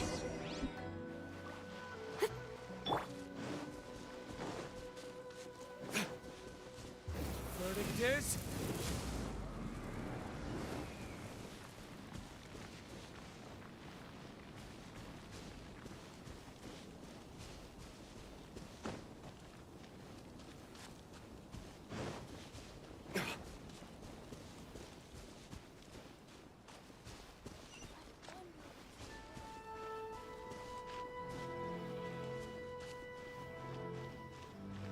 Make him be used as a kitchen knife for a year.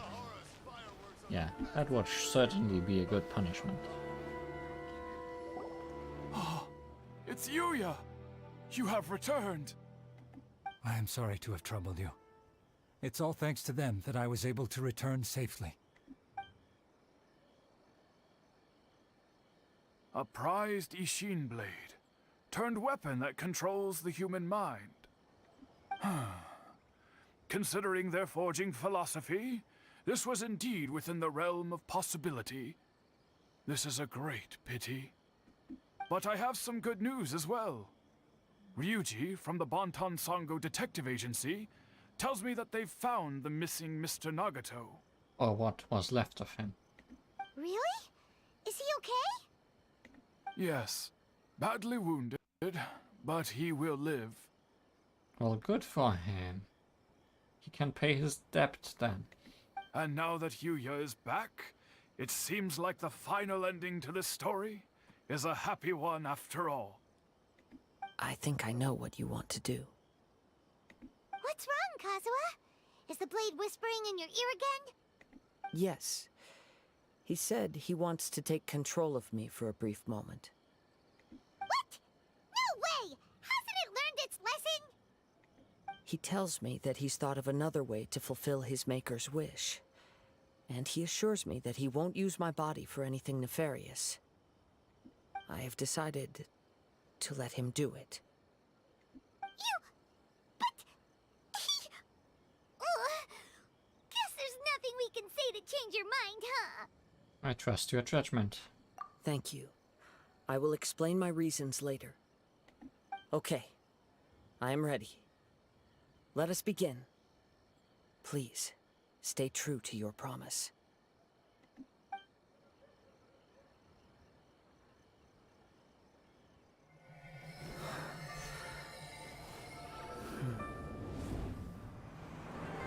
My power is almost spent.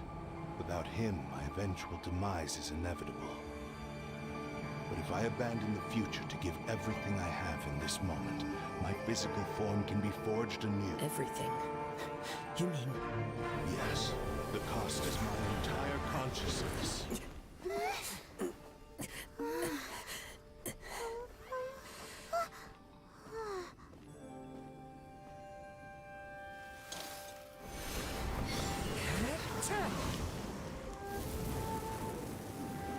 You were right. There's nothing that I can accomplish now. But there's still a chance for Ishin art. Once remade, I will be a valuable resource for your studies. Ishin lives on, and its finest hour is yet to come. Even if I am not the one to prove its might to the Shogun, as long as it is an Ishin blade, crafted by Kaedehara hands, it will still fulfill his final wish. Thank you, son of the Kaedehara clan. Over the years, my real name has been forgotten by all. I'm ashamed to utter it, yet it remains strong in my mind. Kagotsurube Ishin. This name is now yours to keep. Rest in peace.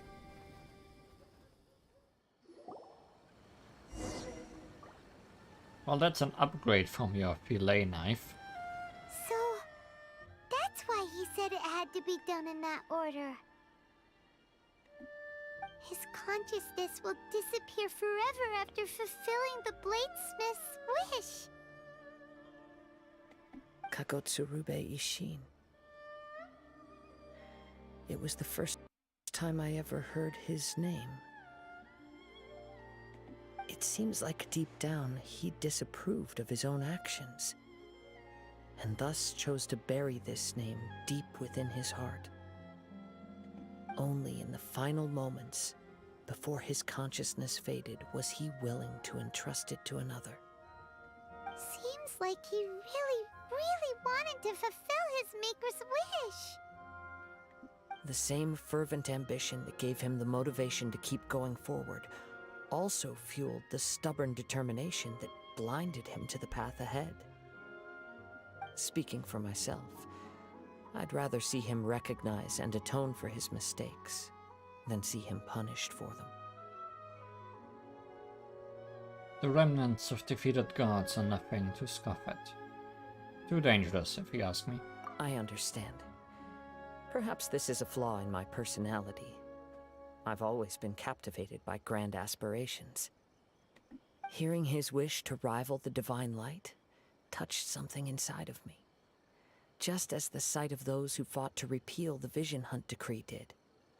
Your quest to face the gods and trace your sibling inspires me in the same way. After everything I've seen, perhaps these pursuits fascinate me a little more than they should. Oh, Kazuha.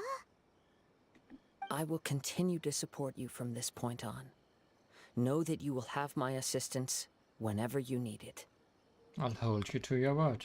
Wait! Shouldn't we also go update Kujo Kamaji? Oh, you're right. We need to tell him about the findings of our investigation. And it's also time to give him a response to the offer he made me. Back to that guy.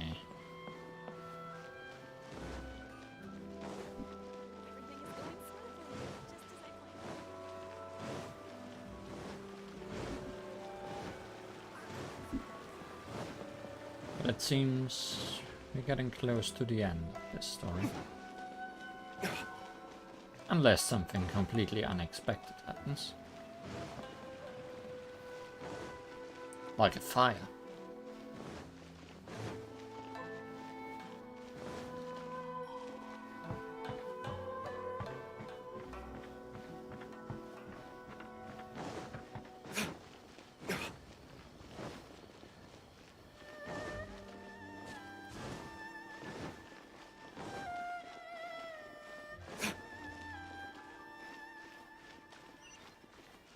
I went past him.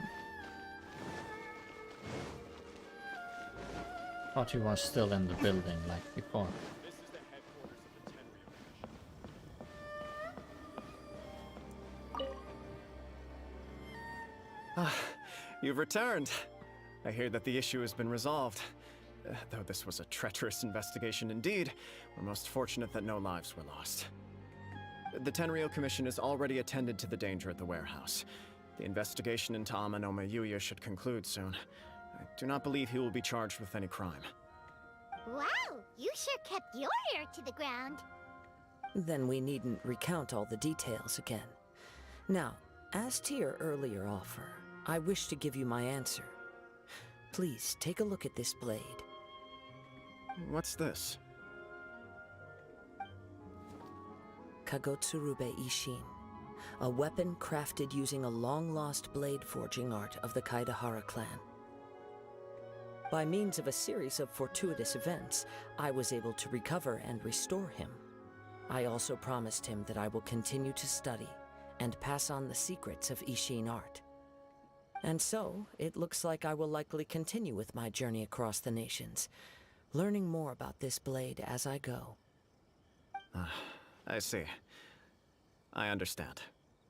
The Kaedehara clan has always been a family of bladesmiths, so it is only proper for me to continue on this path. Were I to accept your goodwill, I may find myself embroiled in conflicts between the shogunate and Sangonomiya. That would not suit me. You misunderstand. That was most certainly not our intent. I am aware, but I still desire to continue walking my own path. Very well, I can understand. Then let's pretend this offer was never raised. However, if you should ever change your mind or find yourself in need of the Shogunate's assistance, please do not hesitate to inform me. Great. Thank you for your generosity. Where will you travel to next, Kazuha? I'll probably take to the seas with Captain Beto again for now. As for my next destination, let's see where the wind takes me. I'm sure we will meet again, somewhere along the way.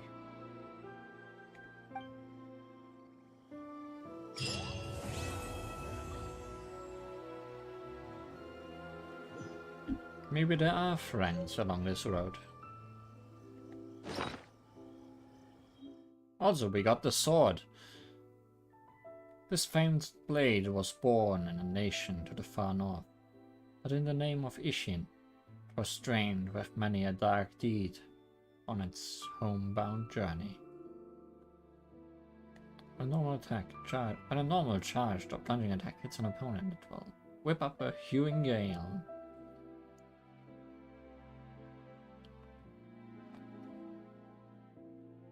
You should really bring the Knights of Favonius with you next time. Do you have anything more to say? Mr. Nagato's survival is the one silver lining in this whole catastrophe. We will continue to monitor his condition and hope he recovers soon. Well, guess Kazuha has left, so nobody left to talk to. Guess we are back on our strange and friendless journey.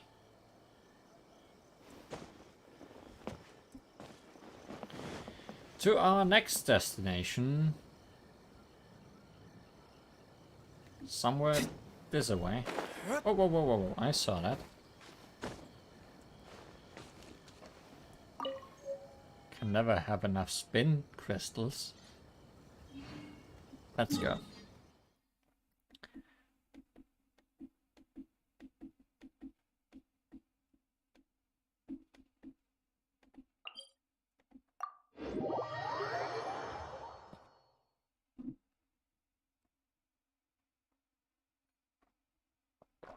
As I said at the beginning of the stream, I do not know how much of this is story or anything else. So I guess we'll see if it is interesting at all. Paimon and the Traveler seem to have been invited By a phantom of the past. Go to Dawn Winery. The weather is starting to get hot. Paimon wants to buy some fruit juice from Dawn Winery to cool off.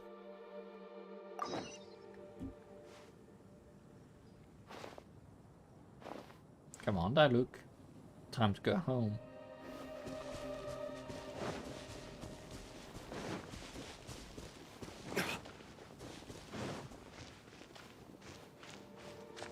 Yay, fruit juice.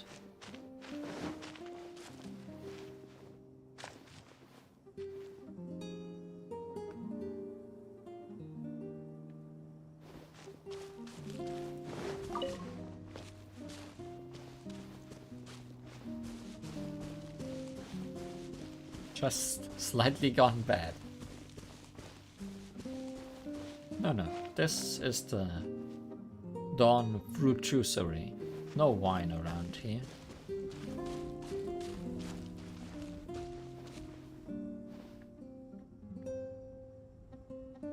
See, you can read it right here.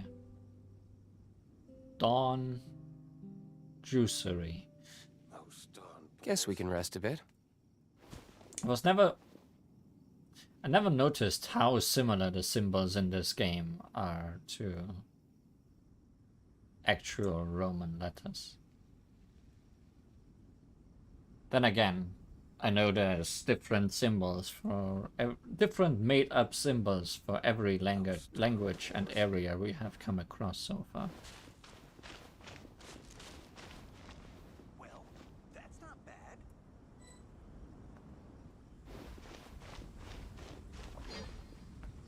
Good day to you both. It's been quite a long time. You're looking well as ever. To what do we owe the honor today? Important business to discuss with Master Diluc, I presume? Grape juice, actually. That's right. Adeline, since we've run into you, maybe we could just get you to help us with this one.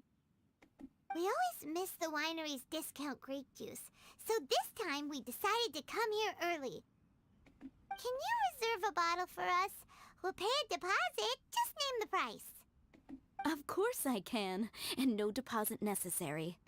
But I'm afraid you might be in for quite a wait. Dawn Winery's discount grape juice takes a long time to make.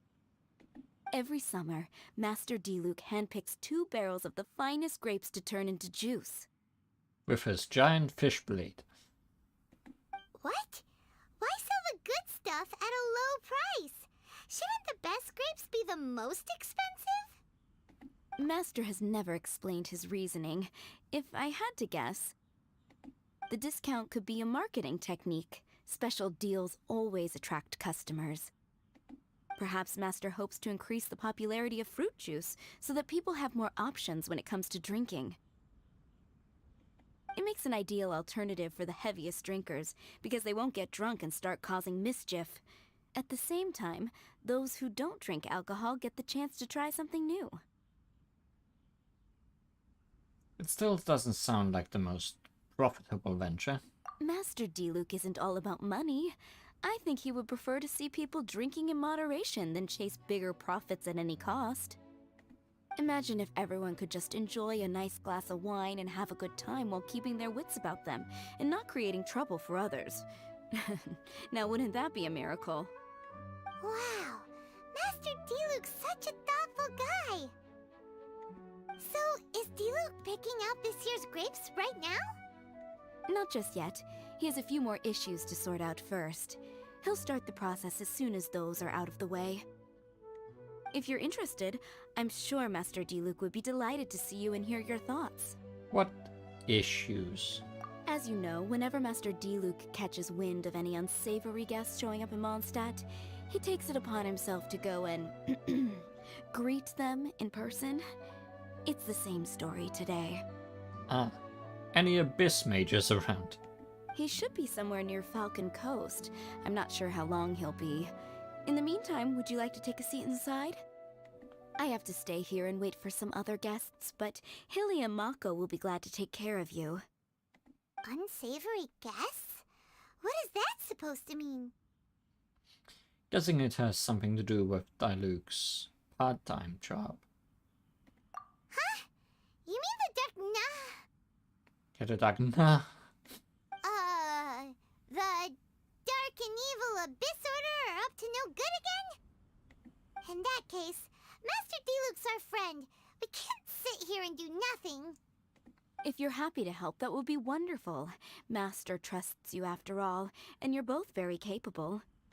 I know he'd appreciate a helping hand. No biggie! The sooner Master Diluc is free, the sooner we can get a taste of that delicious grape juice. Come on! Let's go to the Falcon Coast! Catch a falcon. Well, that's not bad. We are not gonna walk. Where is the Falcon Coast? Oh, here. There isn't many coasts, I guess, in Mondstadt. This is certainly one of them.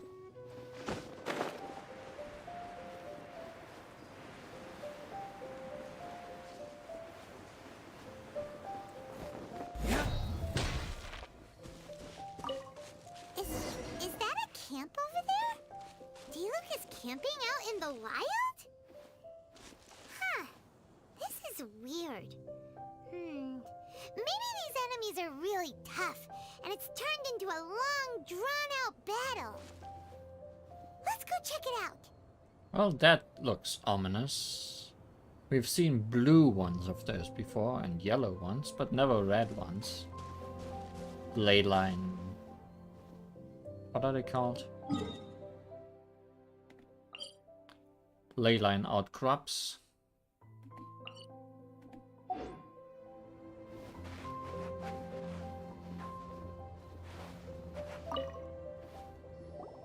Huh. This tent doesn't look like it belongs to Diluc. Maybe it's an adventurer camp. Oh, there's a piece of paper and a notebook over there.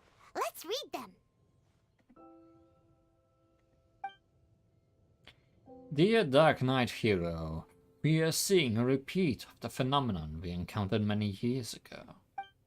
Although you fully resolved the issue last time, the ley lines seem to have been stimulated in some way and are releasing the monsters they recorded once more.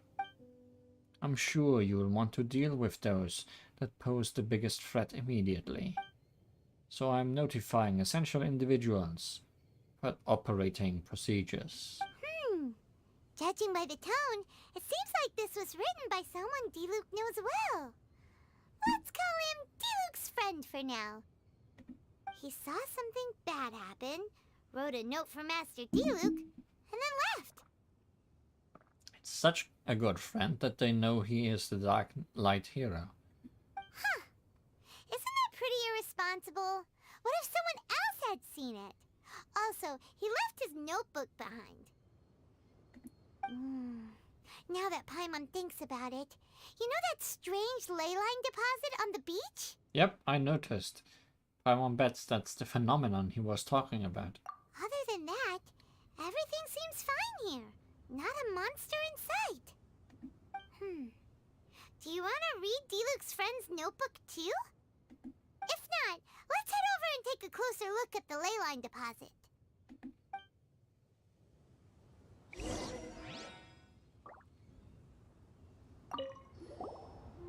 There are 2 notes here. Which one shall we start with?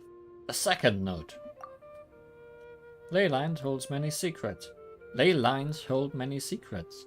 We ordinary people do not need to concern ourselves with the way they work. But since the Dark Knight Hero will be fighting against the Abyss Order for the long term, it is in our best interests to gain deeper understanding of them.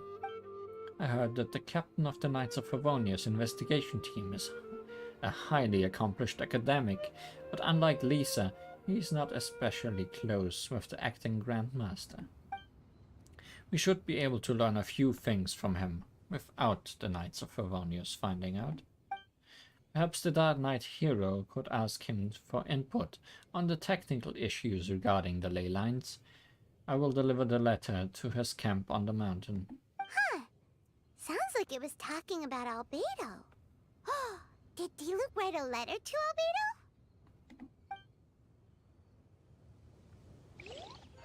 Albedo? Coincidentally, we also have that guy in the team.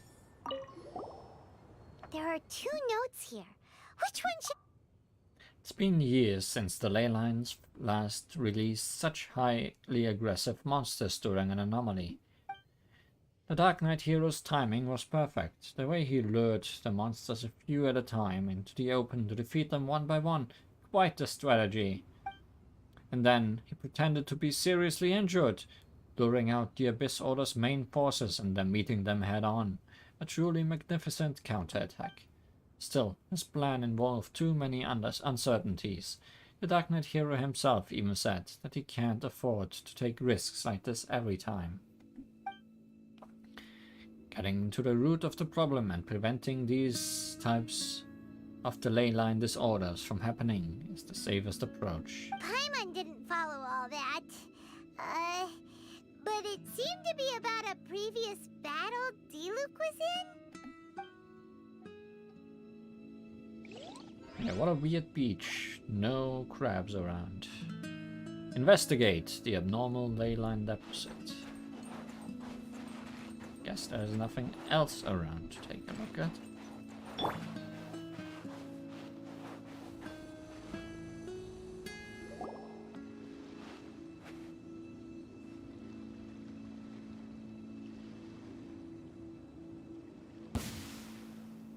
Whoa! Where did all these monsters come from? Wait a second. Is that Diluc? Is it? Huh.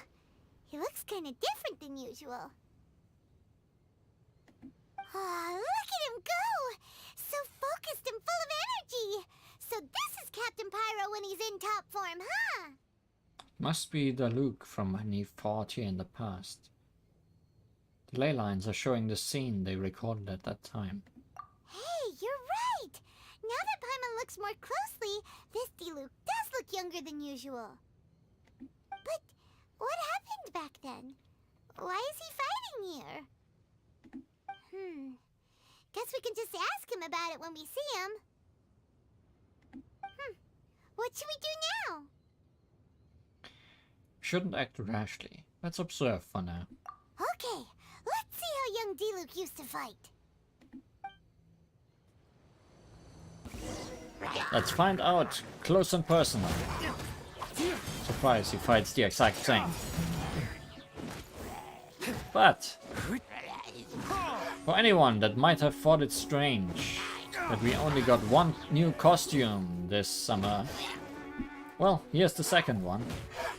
This is the paid costume this time.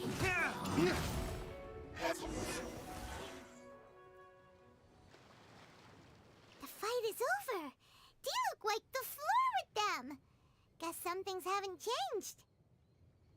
So we did not get any swimsuits this time. So is there any actual danger here? It looks like it's only these illusions from the past. The Luke must have already been here. At most, there might be a few remnants left. So Diluc's already called it a day? Will more monsters come out if we go up to that weird ley line deposit again? And what about young Diluc? If it's like the other ley line deposits we've seen, then it should have disappeared now that all the monsters are defeated. So, young Diluc's piqued your interest. No! Paimon's just a little worried is all. What if someone passing by gets curious, comes to check it out, then suddenly, yeah! A monster jumps out and clubs him over the head with a swish and a smash! That would be terrible. Why the sound effects? Because it sounds more dangerous that way. Does it? Anyway, we came here to help Diluc, didn't we? So let's stick around a little longer and make sure this place is completely safe before we head back. You've got a strong sense of responsibility. Not really. Paimon just wants some fancy grape juice. Yeah, I guess so. Come on! Let's finish what we came for! When we get the grape juice, you can have some of Paimon's half!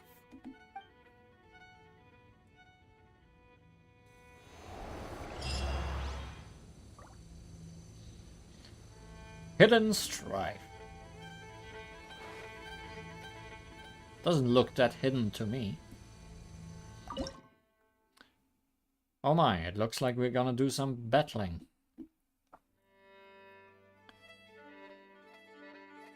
Character's elemental burst damage is increased by 50% after using 6 elemental bursts. You will obtain after image might. Character's elemental burst damage.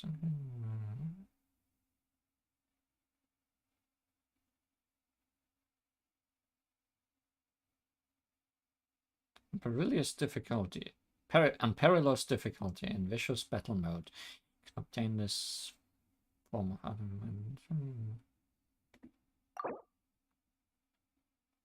I see. Do we have to do the lower difficulty?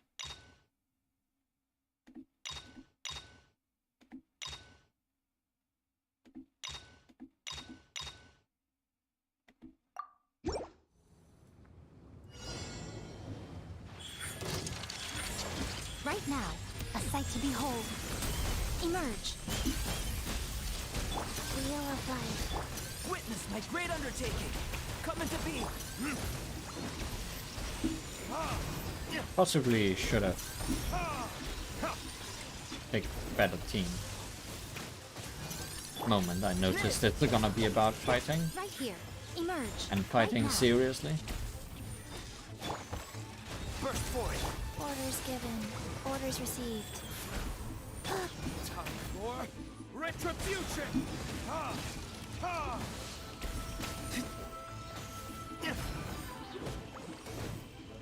Here. Coming to be. Moments of birth. Come on out. Right here.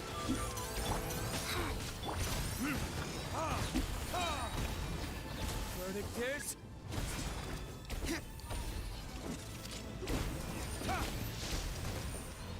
Emerge. Right now. Emerge.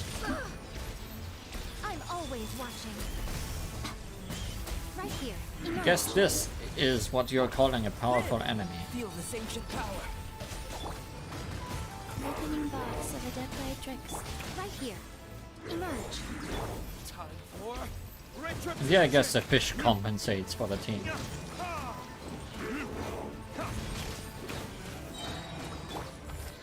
Moments of birth. Show them. Right here. Right now. A sight to behold. Emerge. Well, guess we did that well. I wonder if we should have left the ley line to pass it alone. Maybe then the monsters would have stopped coming. Also, Paimon still doesn't have a clue what's going on here. Shall we just go ask D-Luke? Yeah, come on! Let's get back to the Dawn Winery! Well, guess we're not just gonna do fighting.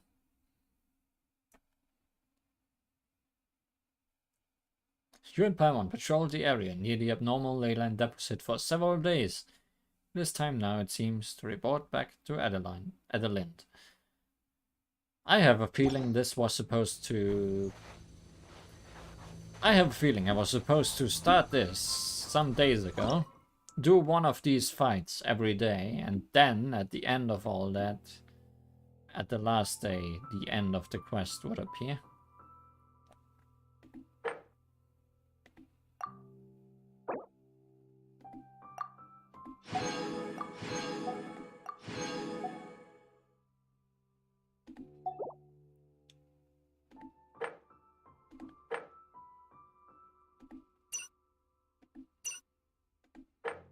Oh yeah, I want to check difficulty wise. Yeah, doing on desperate.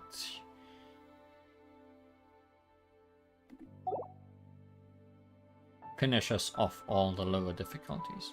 I'm not sure if I talked about this already, but when we did the drumming event, we also only had to do the highest difficulty.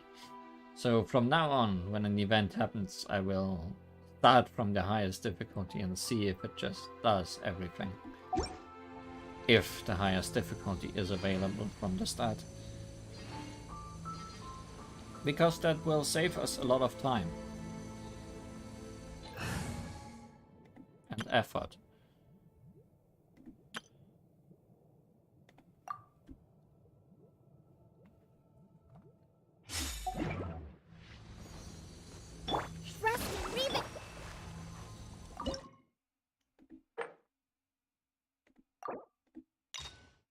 Trigger, melt or vaporize 12 times. I do have fire on my team and the enemies are ice.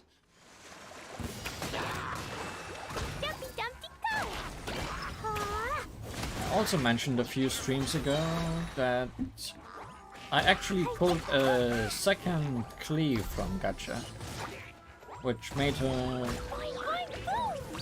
a bit better. It's kinda hard to notice what exactly has changed about her moveset if you don't already know about it.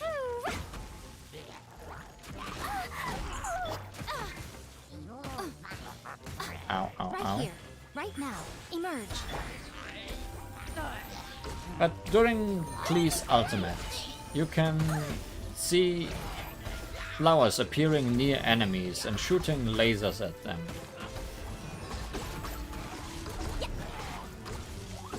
Now, with her first constellation, sometimes one of these flowers will appear when she does her regular attack.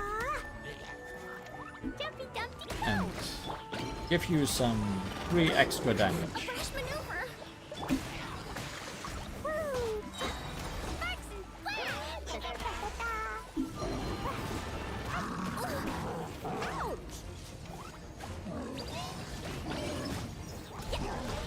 Right now, right here, right now. Nothing lasts forever.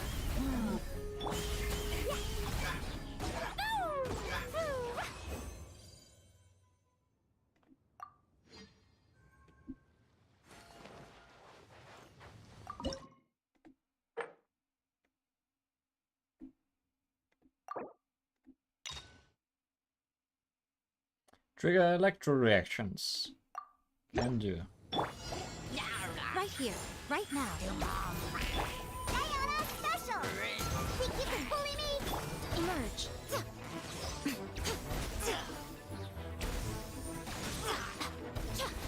Come on now. Right here, right now. Hold the line! Emerge.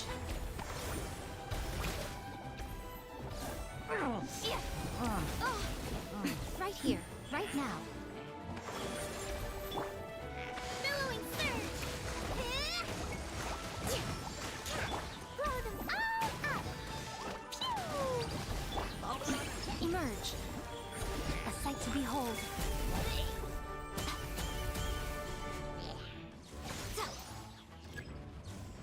Right now. You aren't telling me those slimes are... No. I was wondering if those slimes were the powerful opponents somehow. Look at you, Boo Down! Shaking and stirred! Show them. Nothing lasts forever. Right here. Emerge. Marks and flash! Boing, boing, boom! That really hurt!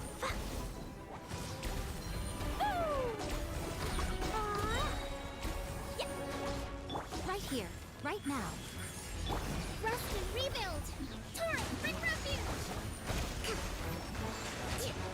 Let's move out.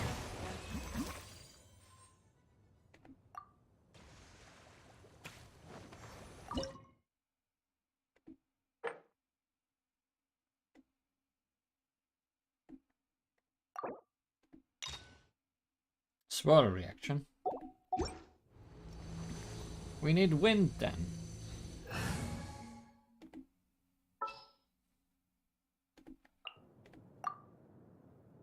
I want to help.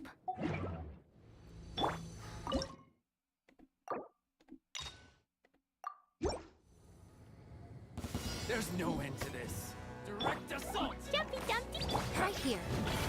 Right now. Animal hypostasis emulation! Animal test 6308! Absorption test! I guess when we are fighting lots of enemies, Sucrose is probably better than the owner on the team anyways. Emerge. Right here.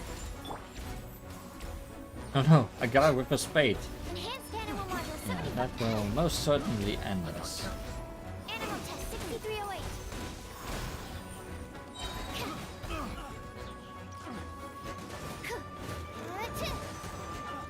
Right now.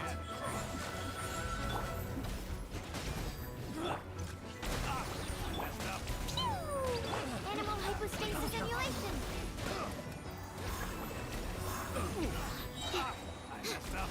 Oh no, I hope guy with a spade is not the Covenant of the deep. powerful opponent. Emerge. Stand clear. Enhanced animal mod. Right now. Right here. Emerge. Jumpy, jumpy, go! I feel like the enemies are not having a great time. Right here. Right now. I guess desperate difficulty means that the enemies are desperate.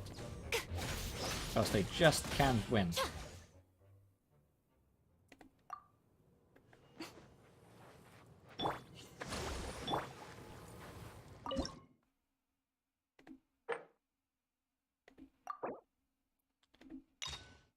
Deal damage to opponents when using claymores. Do not have a claymores on this team.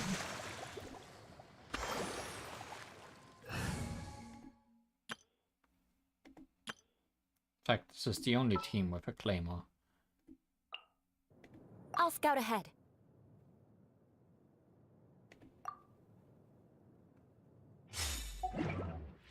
I'm sorry, Darluke.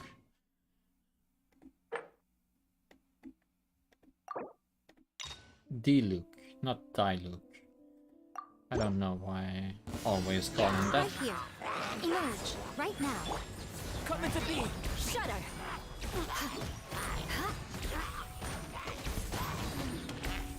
Crush.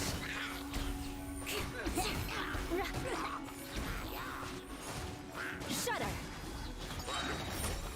Flood of frost. Beg for mercy. More speed. Yeah, I have to use my clay a bit more. More speed. Burst forth. Feel this ancient power. Emerge. Right here. Emerge. Shudder.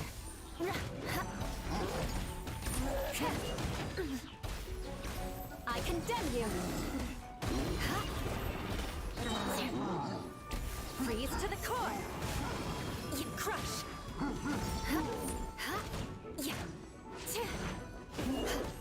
Rack and ruin. Ruin with it.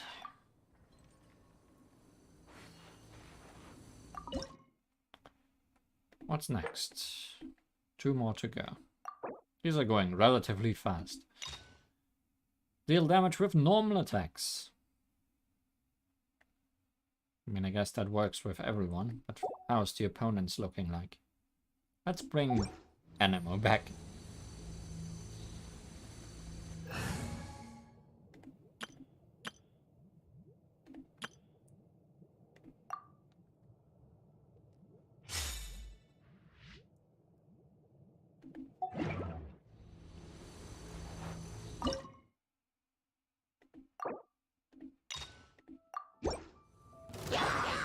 Absorption test. Animal hypostasis. Take.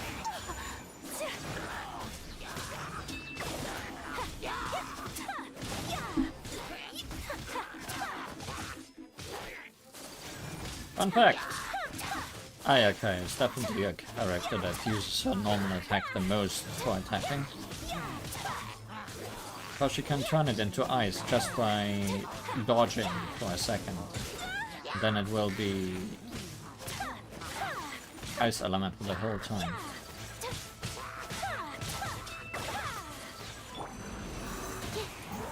Don't break my glasses.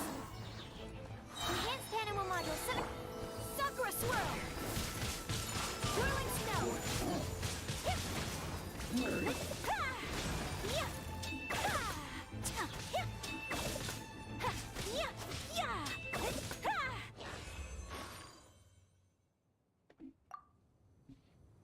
These challenges, not very challenging. Although I may not be looking forward to doing them with my other account.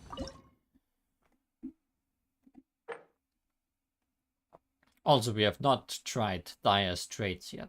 Maybe those are more dire. The other molten quadrant. Trigger frozen. It's almost like we planned it. Hold the line. Come on out.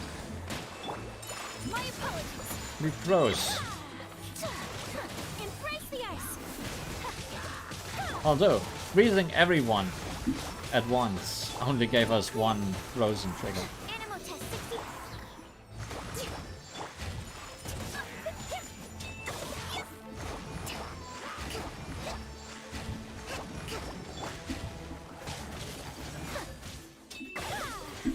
My apologies.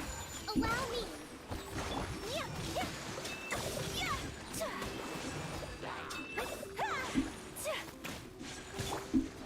Billowing surge. Yeah. Sakura swirl. Ninjutsu. Animal hypostasis emulation. Stand clear. Animal test 6308. Rust and rebuild. Whirling snow. Yeah.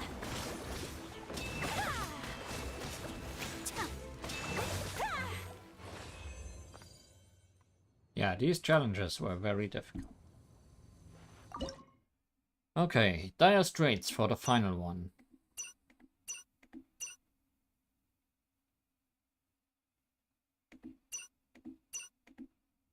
I'm trying to check what changes in the description, but I think it's just the last 2 lines, right?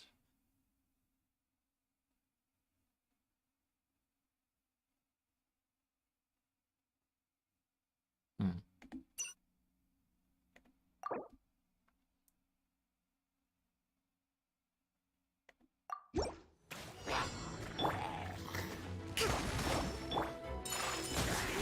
Allow me.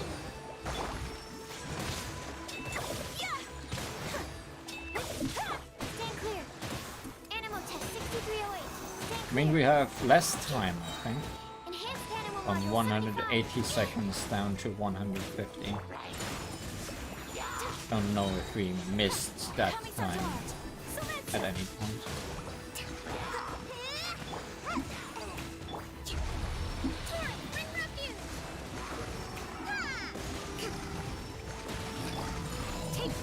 Also, there's more powerful opponents, because there was just one of those big guys earlier.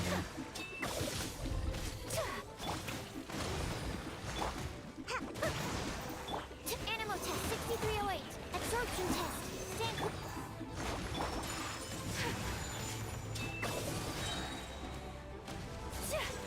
Sakura swirl.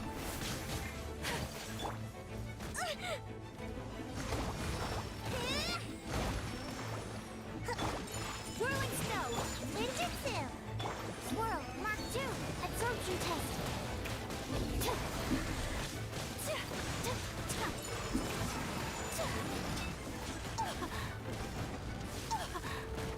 Well, this is going quite a bit worse. Rest and rebuild. Because we have not beaten any of them yet. A brash maneuver. Much remains unfinished.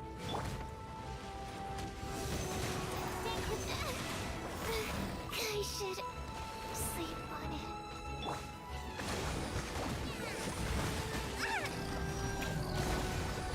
Well, this is certainly dire. Pardon my discretion.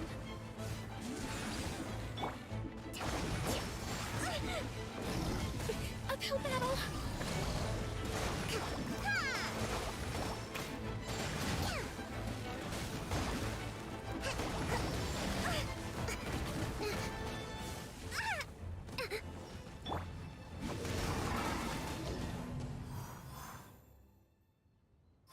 Well.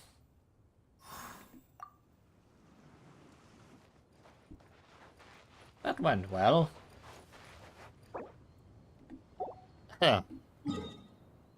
Ouch.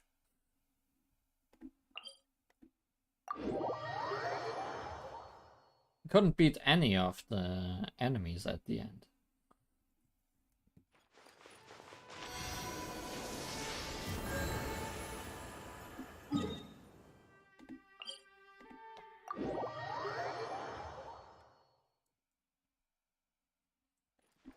Maybe I'll be forced to actually read the description of the gimmick for the battle.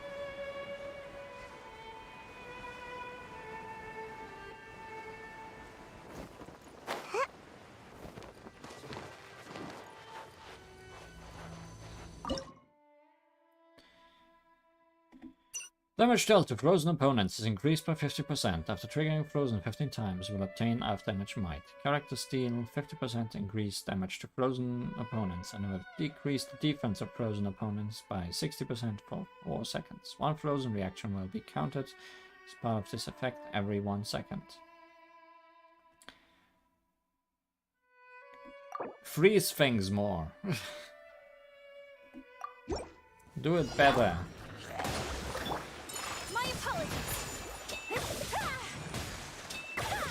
Animal test 6308. Stand clear. Take flight.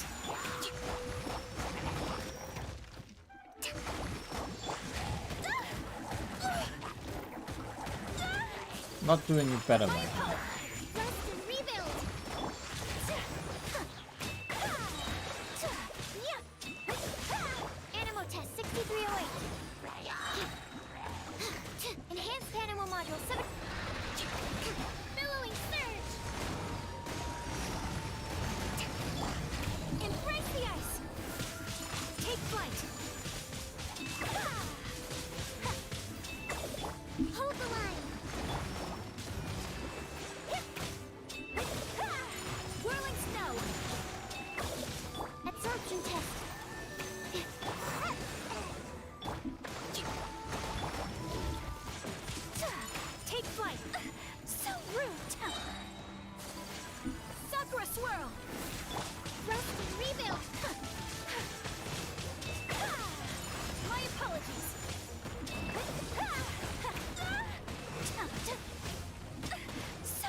Why do you do so much damage? I feel kind of woozy. Come on, we almost had that guy.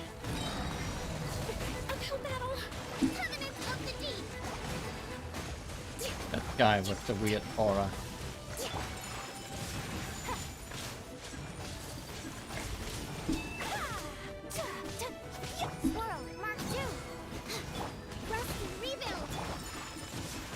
Also, I can't freeze this guy.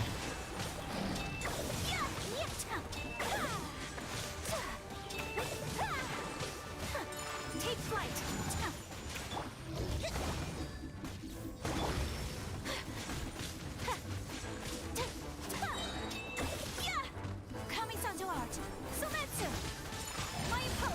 Well, that went better, but no.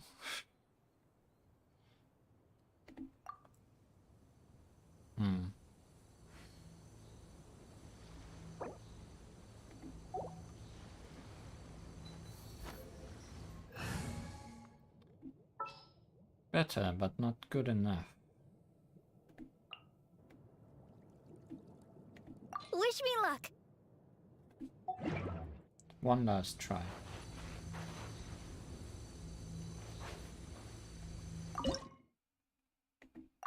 Wrong.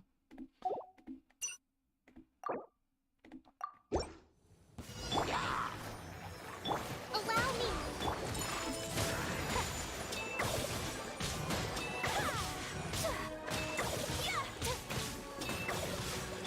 Stand clear. Absorption test. Stand clear.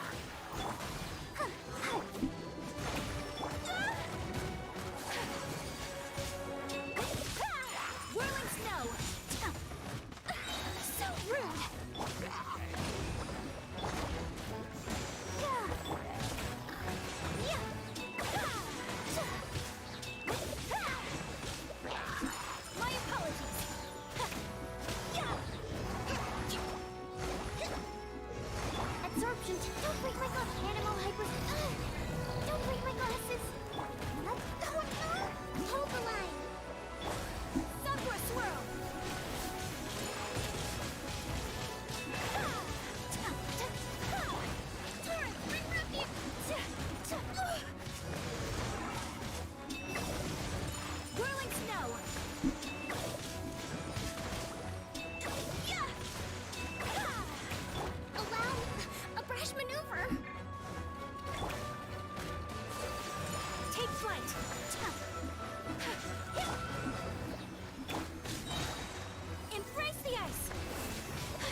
Wow, despite the healing ring around me.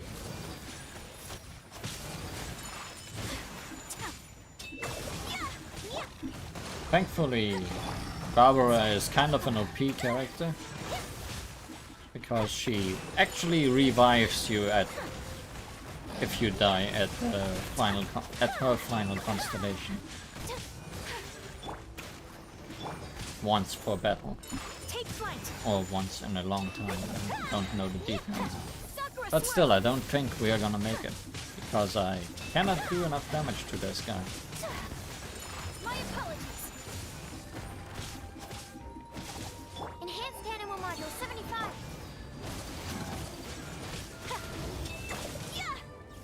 Whirling snow. Oh well. I tried my hardest.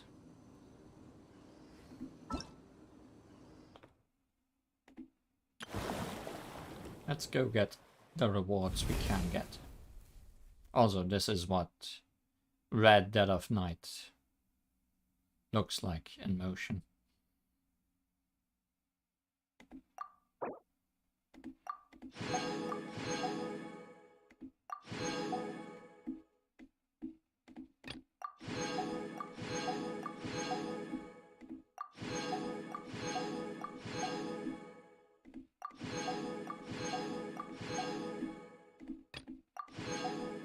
I mean, the reward for defeating Dire Straits is not especially great. It's just some weapon forging materials, which we get more of just for beating the middle difficulty.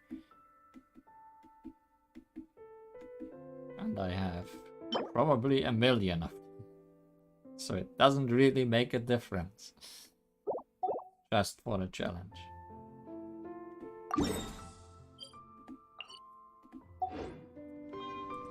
So this is a day in the life of the traveler.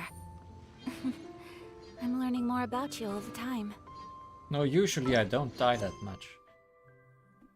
Let's go back to Dawn Winery.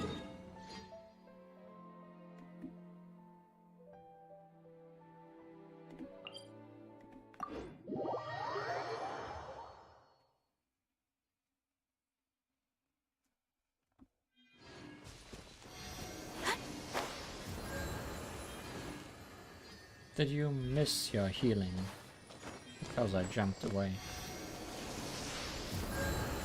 There we go.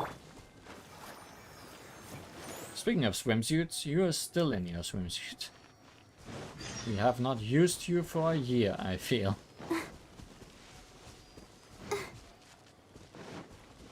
Go, Barbara, go!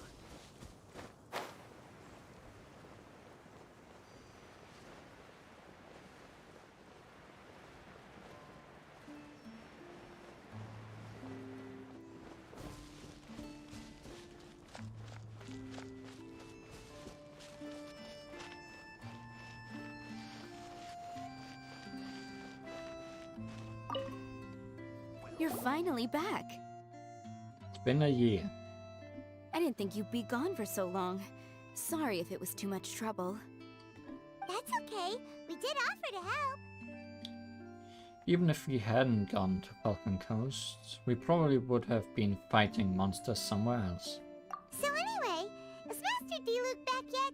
We didn't see him at Falcon Coast. Sorry, I'm not sure of Master's whereabouts either, but I did hear that he recently visited Angel's Share. After dealing with this kind of trouble, Master is always careful to tie up all loose ends. It's become something of a routine. He should be back very soon. You needn't worry. In the meantime, please make yourself comfortable in the winery. After all that, we managed to completely miss him. Oh well. Let's just wait for him at the winery this time. At least we got to see the Luke of the past. By the way, Adeline, how come you're always standing here at the door lately? Usually you're busy indoors. Hopefully you haven't been standing there waiting for Master D-Luke this whole time, 'cause that would be really tiring. Oh, Thanks for your concern, but I've actually been instructed by Master to meet with some special guests here. Certain guests may need reminding to stay away for the time being.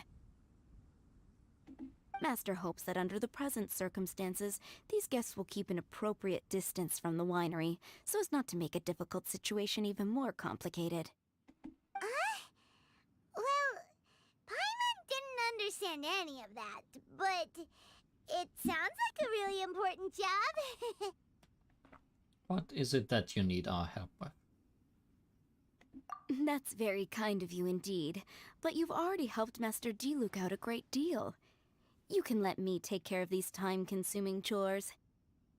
There is one small thing you could do for me, though. Please, take this letter and place it on the table to your right as you enter the door. There are a few archived letters on that table already. Just put this one at the very top of the pile. Is this a letter for Master Diluc? Yes, it's from one of his informants. Only those in Master's inner circle are permitted to handle it or serve as custodian. Ooh, that means we're part of Diluc's inner circle. Of course. Master Diluc greatly values your friendship. Thanks again for the help.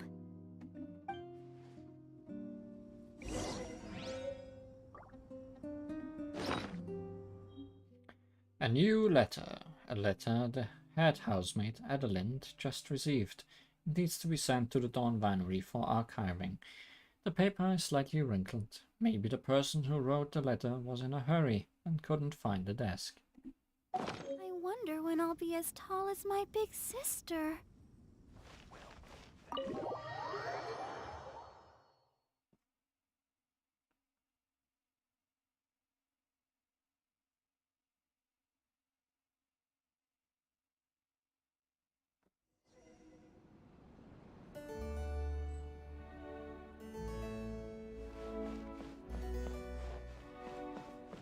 Are we gonna read all of those?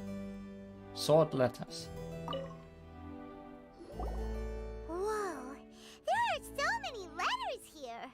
They are sparkly for some reason. It looks like Diluc read them just before he left.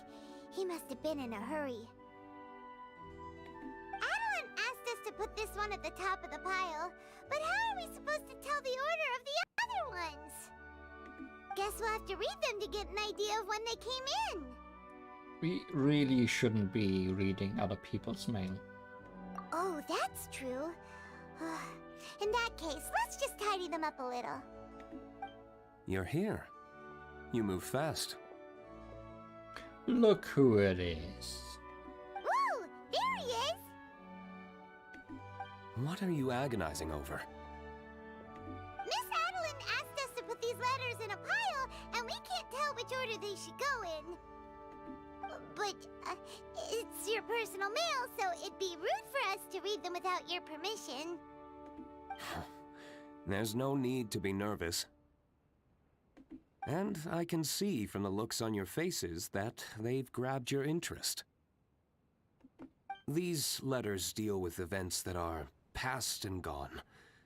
I only held on to them in case any of the information they contain proves useful later down the line. I just dug them out to confirm a few details. I've been following some rather unique developments recently. You were involved in the events in question anyway. You can read them if you want to. It's not a bad thing to be curious. Do you still have other business to attend to?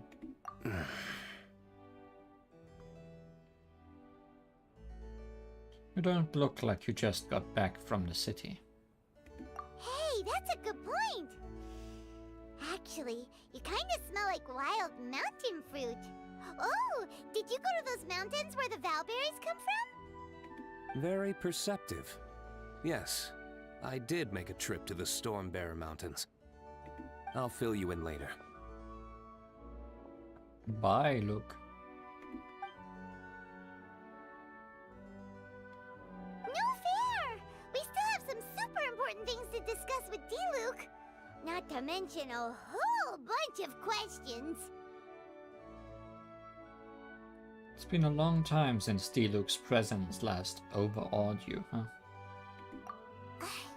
Alright, let's just sort these letters for him. Well, since he said he doesn't mind, why don't we read them as we go?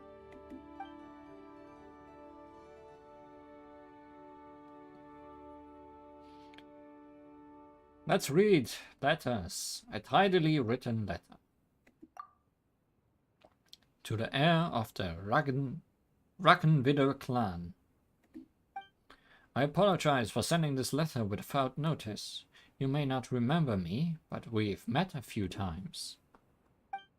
We've met near the square where I sat at the table adjacent to yours, the Good Hunter. I've seen you in your tavern. You were always busy with a great many things, especially back when you were much chattier than you are now. You spoke cheerfully and often with your brother and friends then. It's probably no surprise that you did not notice me then. I've always had my eye on you, child. I recall with crystal clarity how my little Klee once made a complete mess of your vineyard when she was trying to catch crystal flies there. So this is a letter by Alice, I assume? But I didn't get angry. In fact, you personally escorted Klee back and even gave her a few bottles of fresh grape juice. Now I think that might jog your memory, yes? Klee recently told me that she hasn't seen that strange man with the red hair in ages, so I decided to look into it out of curiosity. My deepest condolences regarding your father. In many of the stories I've been told, you are the model knight, proud, driven, a knight of noble character and lineage. But I know that you are gentler than you appear. If you weren't, you wouldn't have treated Klee the way you did. And since you helped my child out, I hope you won't mind if I treat you as if you were my own. Therefore, I sincerely hope that you will leave the dark place that you are presently in, and that you will not wallow in grief and remorse. Partings are most painful things. They also encourage us to grow. A bird that has lost the roof over its head will fly further than others of its kind. Go out and see the world. That's the best course of action I can envision. Only by feeling, observing, and listening can your heart be healed. Parents all wish that they can accompany their children forever, and the sky, seas, and stars bear witness to that oath. Everything that was your father now finds new life with you. That which you experience in this world may have been things that your father experienced once upon a time. I hope that the wind will bring you all manners of wondrous things in your journeys to come. In any case, keep your chin up, young child. Huh. Paimon's not sure what this one's about. Shall we read another one?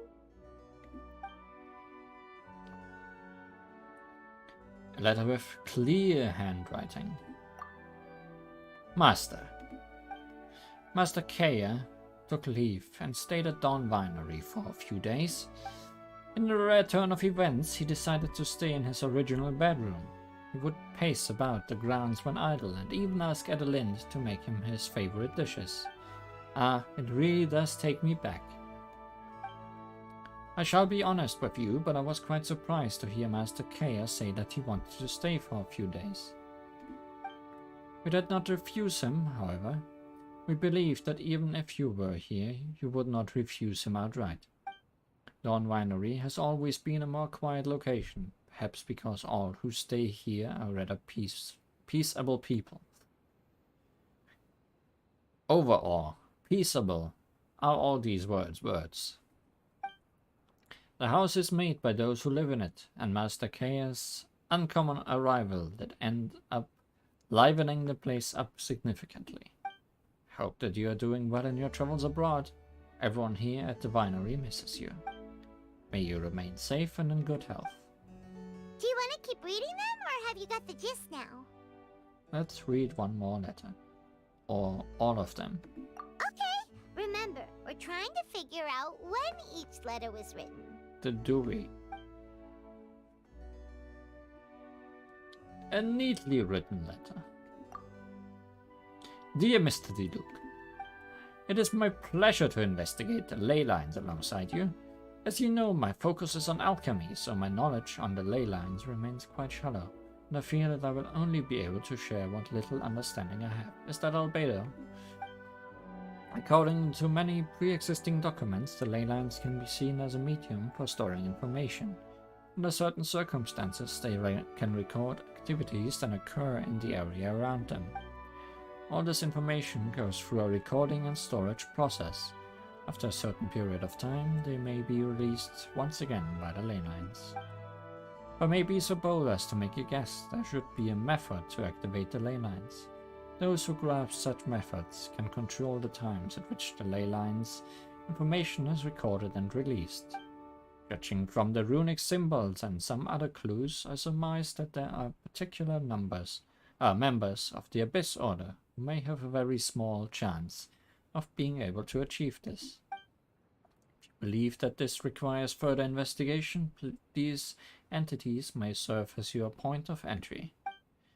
I wrote a paper a few years ago in which I covered my brief foray into questions concerning the flow of ley lines and other such topics. You will find a copy of this paper enclosed. I hope that it can help to clear up some of your doubts. I'm all set. Alright then, let's put the letters in the right order. Can I still read the ones that I have not read? If there's one thing we can take away from these, it's that Master Diluc has had a pretty difficult past. Not only was he misunderstood by the Knights of Favonius, but he's faced all kinds of other obstacles too. Sounds like it's tough being Captain Pyro. Always fighting alone because, for one reason or another, it wasn't convenient for the people around him to help out. Sure is a strange and friendless journey for him too. But Diluc seems to have found some peace since then. Yeah, that's true. Plus, he's got us now. We can give him all the help he could ever want. Oh, out of friendship, of course. Definitely not just for the grape juice. Wait, what?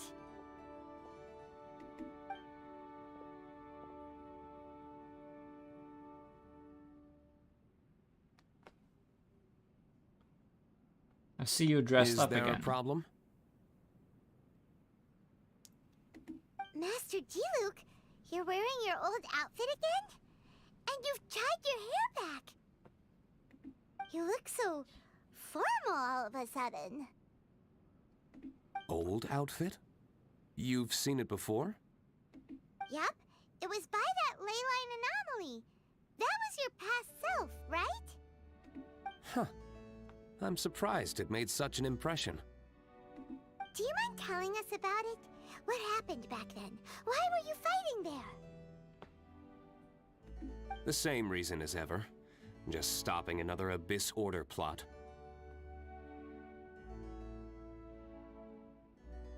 They launched an offensive on several fronts at once. Unfortunately for them, they were still no match for me. We were fighting in an area on Falcon Coast, and everything was recorded by the unusually active ley lines. They must have become unstable again recently, causing them to let out all kinds of information from that time. Hence why you saw what you saw. Why didn't you stay there to keep guard? For starters, you only need to deal with the monsters, and the ley line deposit will stay dormant, as long as it isn't disturbed again.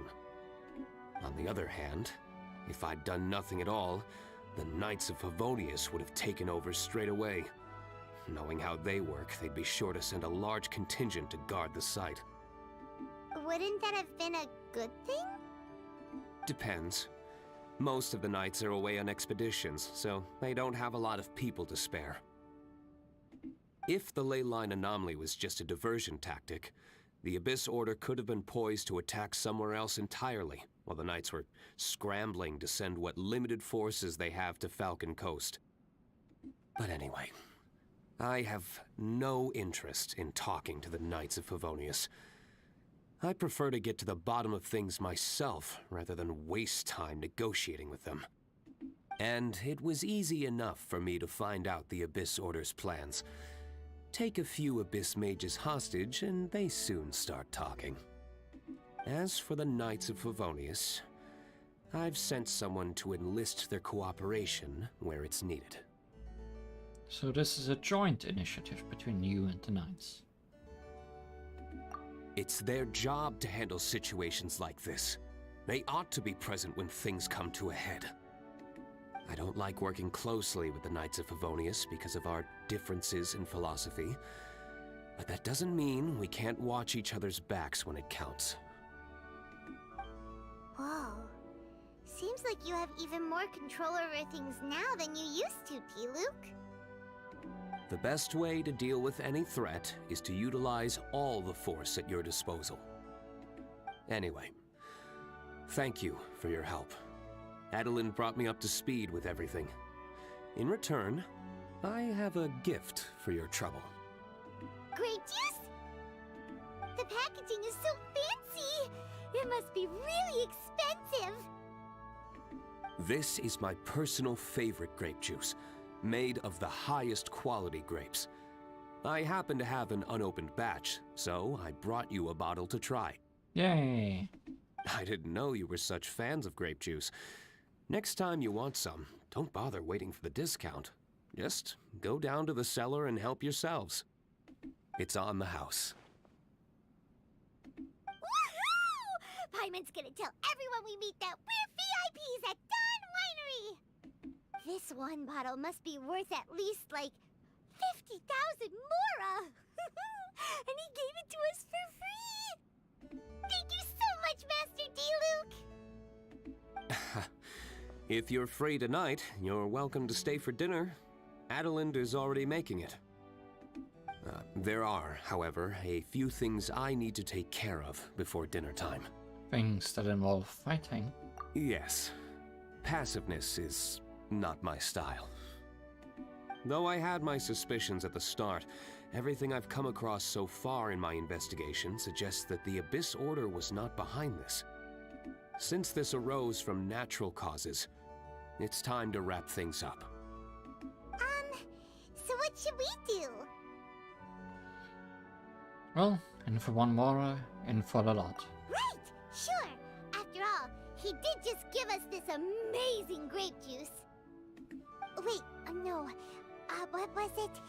After all, even when the odds of success are 9 to 1, you must never lower your guard.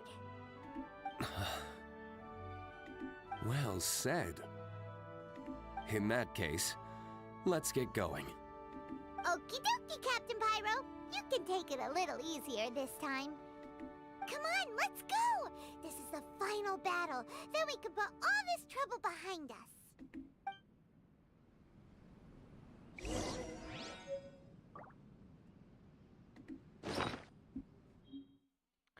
A gift from D-Luke. Dawn Winery's top quality grape juice.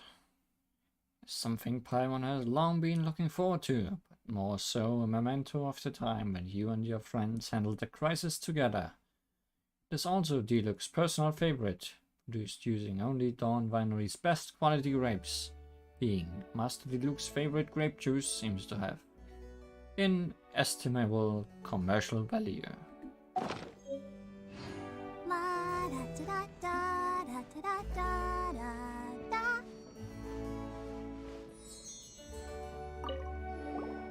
These letters cover a whole load of different events. Oh, Paimon never knew D-Luke's past was so complicated. We're really gonna have to study all the details to figure out how everything fits together. Which letter do you want to read next? What did we not have yet? We only read 3, right? So there's 3 left. A letter with elegant handwriting. Dear D-Luke, welcome back to Mondstadt, sir. It has been some time since the incident. We discovered that Erok has betrayed us and he has been punished severely. I hope that this news will put your mind at ease. In other news, Our people have discovered that the Abyss Order has stepped up its activities between Wolvendom and Stonegate lately. Also, a mysterious individual that people are calling the Dark Knight Hero has suddenly started showing up out of nowhere all around Mondstadt City. He typically acts in the dead of night. His intentions are currently unclear. Please stay safe and notify the Knights as soon as possible should you see anything suspicious. We will send support immediately. Whether you are presently in our ranks or not, all faithful Knights will remember your contributions to the Knights of Favonius. May you remain in good health. These letters cover a... We're really gonna have to study. Which letter do you want to read?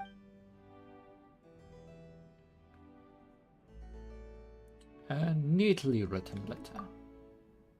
Dear Mr. Luke, it is my pleasure to investigate the ley lines alongside you. As you know, my focus is on... No, we had that one already.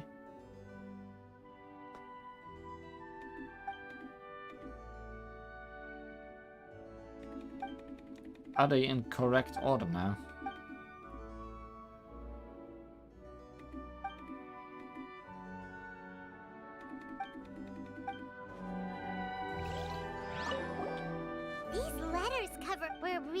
Which letter do you... We have not read the new letter yet, but is there another one we have not read yet?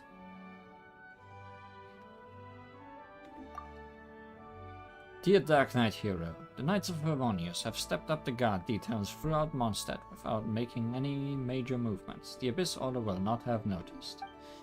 I'm scouting around Dragonspine. The monsters here are scattered and separated. Clearly they haven't been assembled by the Abyss Order. There are no signs of enemy activity in the south of Mondstadt either. If you can confirm that the other locations are also free of monsters, we will be able to conclude that the Abyss Order has nothing to do with the recent leyline disorder. These letters cover a whole load of We're really gonna... Which letter do you want to read?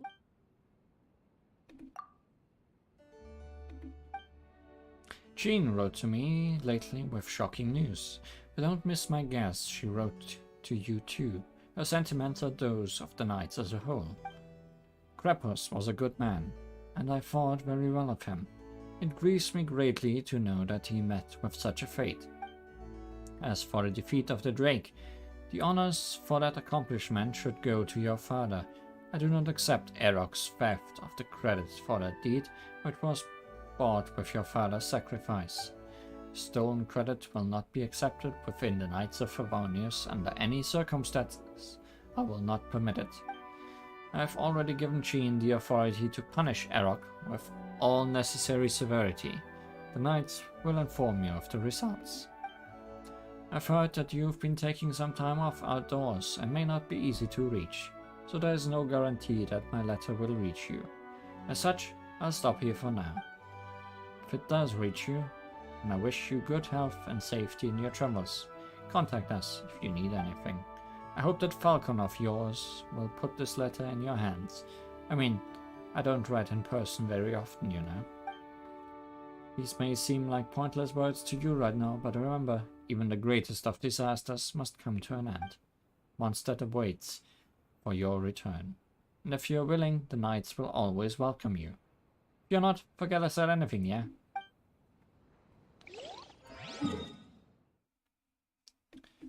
Back to the ley line.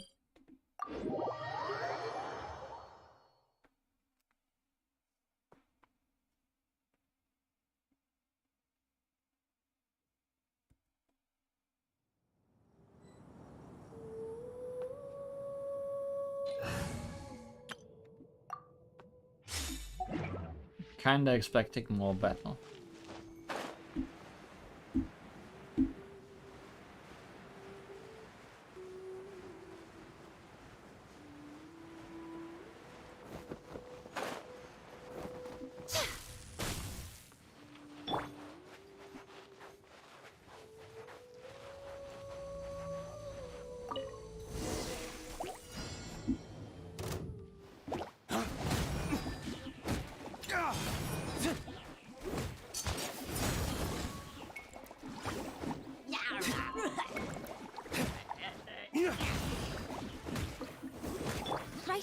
Emerge.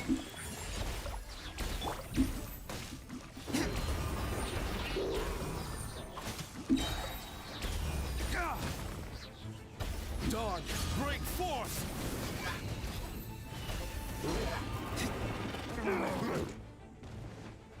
Throw them all up! Woo! Boing, boing, boom!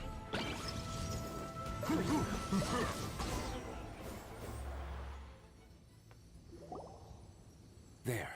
It's done. The ley line deposit will disappear before long. That battle went very smoothly. All thanks to the power of teamwork! See? Even Captain Pyro needs his trusty sidekick sometimes. It can't be Master Diluc saving the day by himself every single time. Many hands make light work. Sidekicks. It's been a long time since I last worked with others. It's not so bad. If the opportunity arises, let's team up again in the future.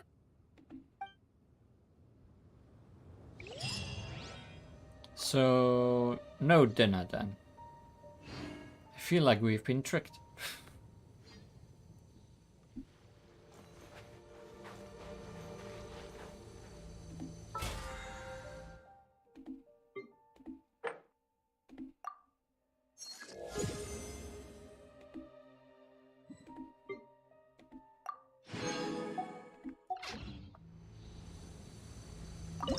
Maybe let's try the first one of the Dire Straits, just to see if we can beat one of them.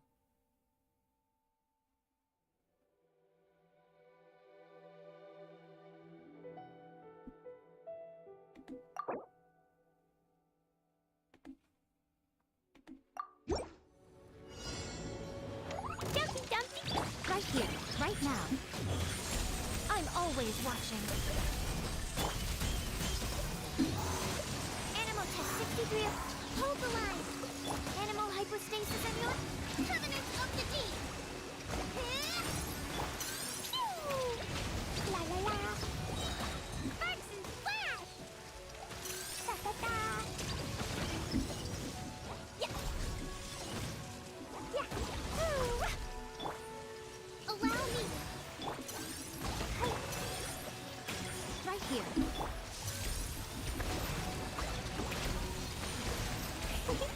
Stand clear. Animal test 6308. Absorption test. Emerge. Right here. Emerge. A sight to behold. Swirl. Mark 2.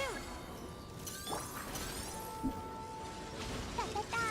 Blow them all up.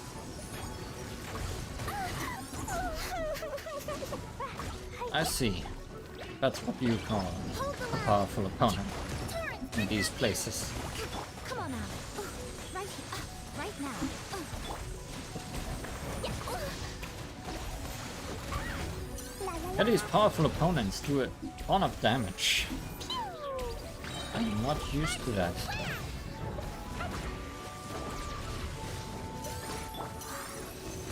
Stand clear. Animal hypostasis. Right here.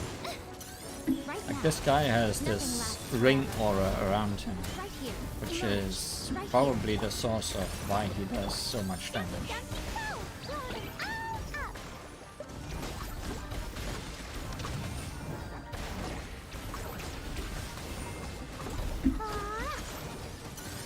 Swirl. Mark 2. Absorption test. Animal test 6308. Emerge. Right here. I'm always watching. Emerge. Right now. Blazing delight! Da, da, da. Woo. Woo. Yeah, not gonna beat this guy in time. There's still a second one after, so I'm not entirely sure how to do these. Oh well. I tried.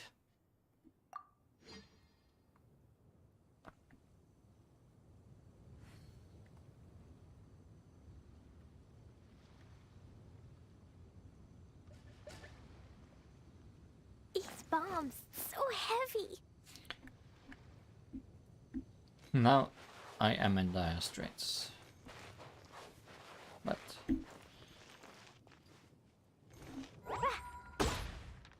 I don't care about you. Die.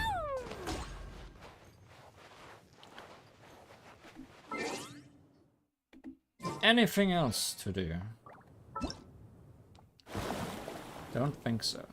This is the new part of the summer event that has been added. Reminiscent Regimen. It's some co-op stages. I've already done them on this character, and if we had more time, I would have switched over to GC and done them there, but I don't think they're worth showing off, especially because I've had some really hard time getting actual co-op going with these. Hidden Strife done. Summertime Odyssey essentially done. I mean, there's some small things all over the place. I did explore the Temple of Lunar Star Latitudes. There was that one room where we had stars that reflected on water, where there was a whole other room behind it, behind an invisible wall. Or a visible wall that was not real.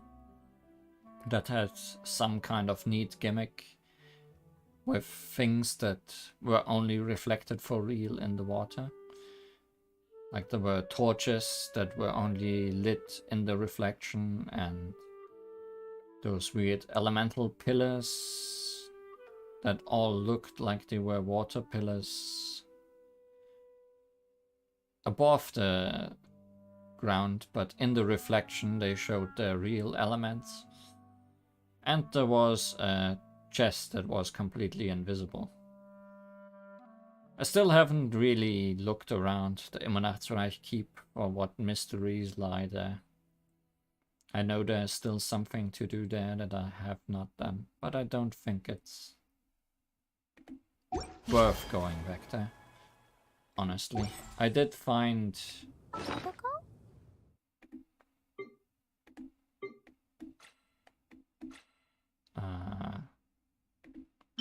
two of these Night Watch contracts on this account.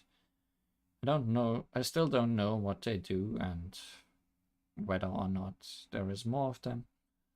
Totoko, where are you? But I think we may actually be done for this version of the game. I did say that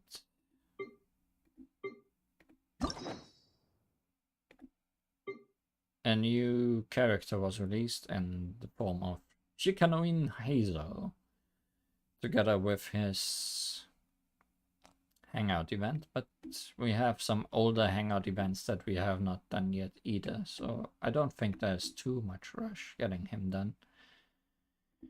I did manage to actually pull him on this account, so I guess we can quickly show him off. He is still level 1, so I guess we won't get in any fights. Got a problem you can't solve? Clue me in. The reason I thought we would maybe meet him today, earlier during Kazuha's story, was because we went to that detective agency, which is also where he is working.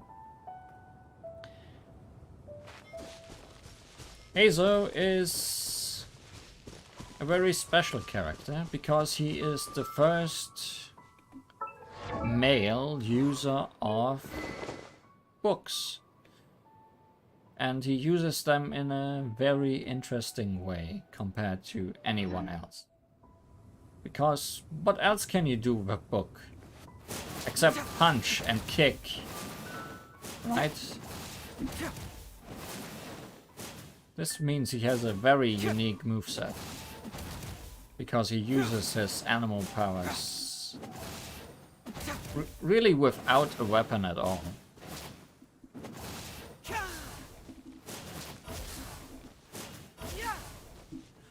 He's pretty cool. Yeah, he's kind of like mailing. Or if we stay within the Hojo verse, he's kind of working like Fuhua.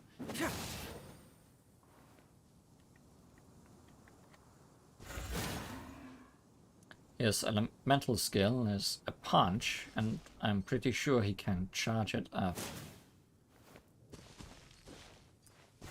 Yeah. Bring it on! The wind has risen. Can we have that at a better camera angle?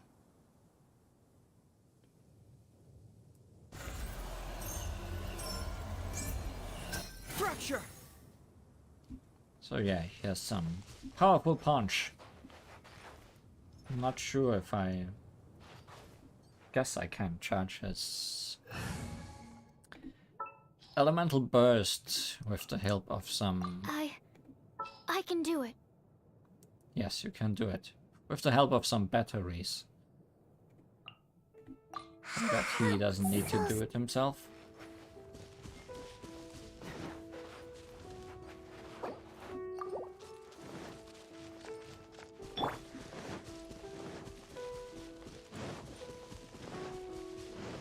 I don't actually know what his elemental burst is. I have not seen it yet.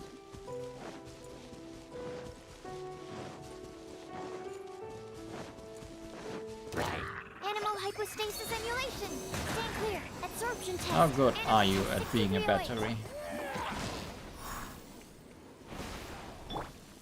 Decent.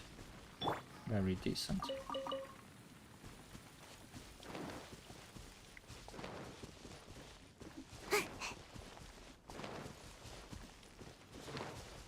There has to be something in this grass, right? An enemy somewhere. Usually they just pop up.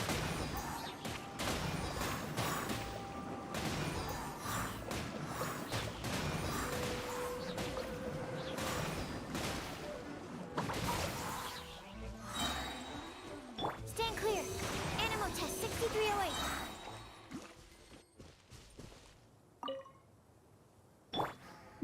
So, what's your elemental burst, friend? Can't move it! Kick.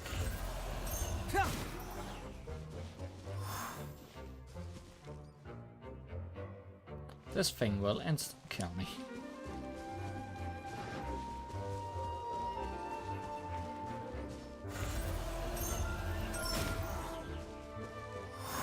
So this is risky business.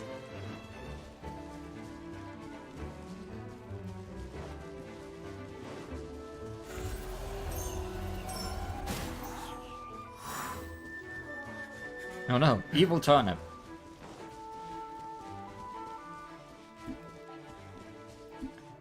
Fear, the power of Dendro.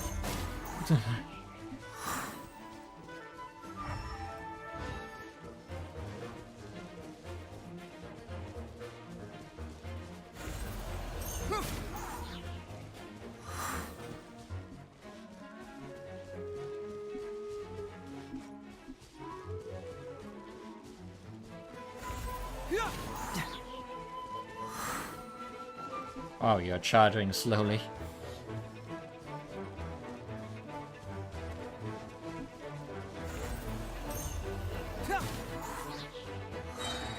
Confess!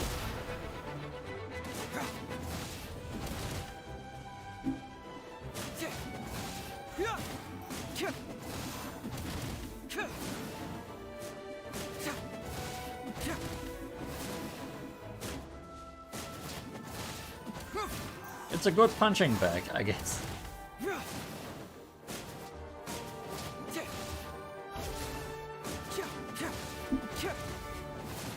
Yay, single digit damage.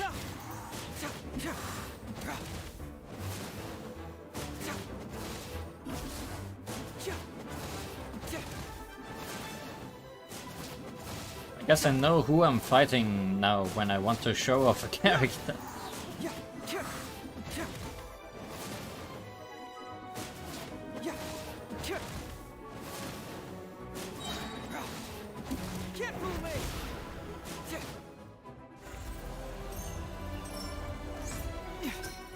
Wow, it didn't even kill me in one hit.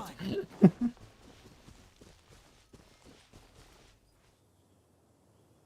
guess it got scared. I'm too powerful, even at level 1.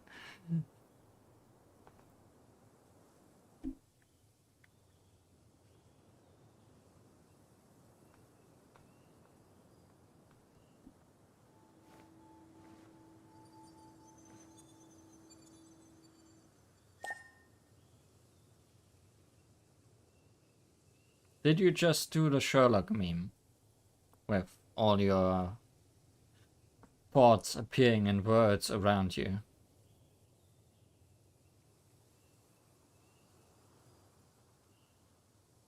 You're a silly character, Acer.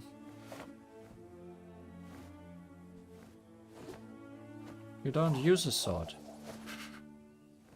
Why do you have it?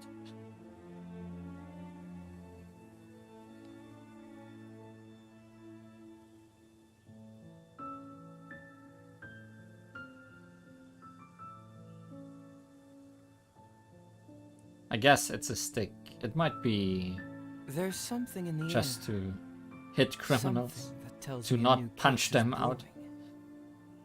immediately. Also, I talked over you. I want to see the other idle animation again. From a distance. Friend. While we enjoy the scenery.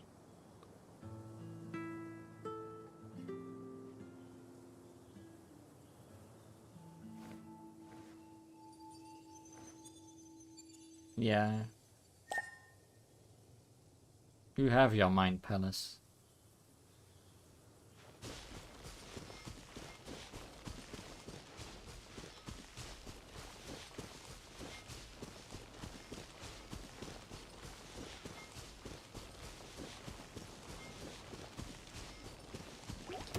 Oh.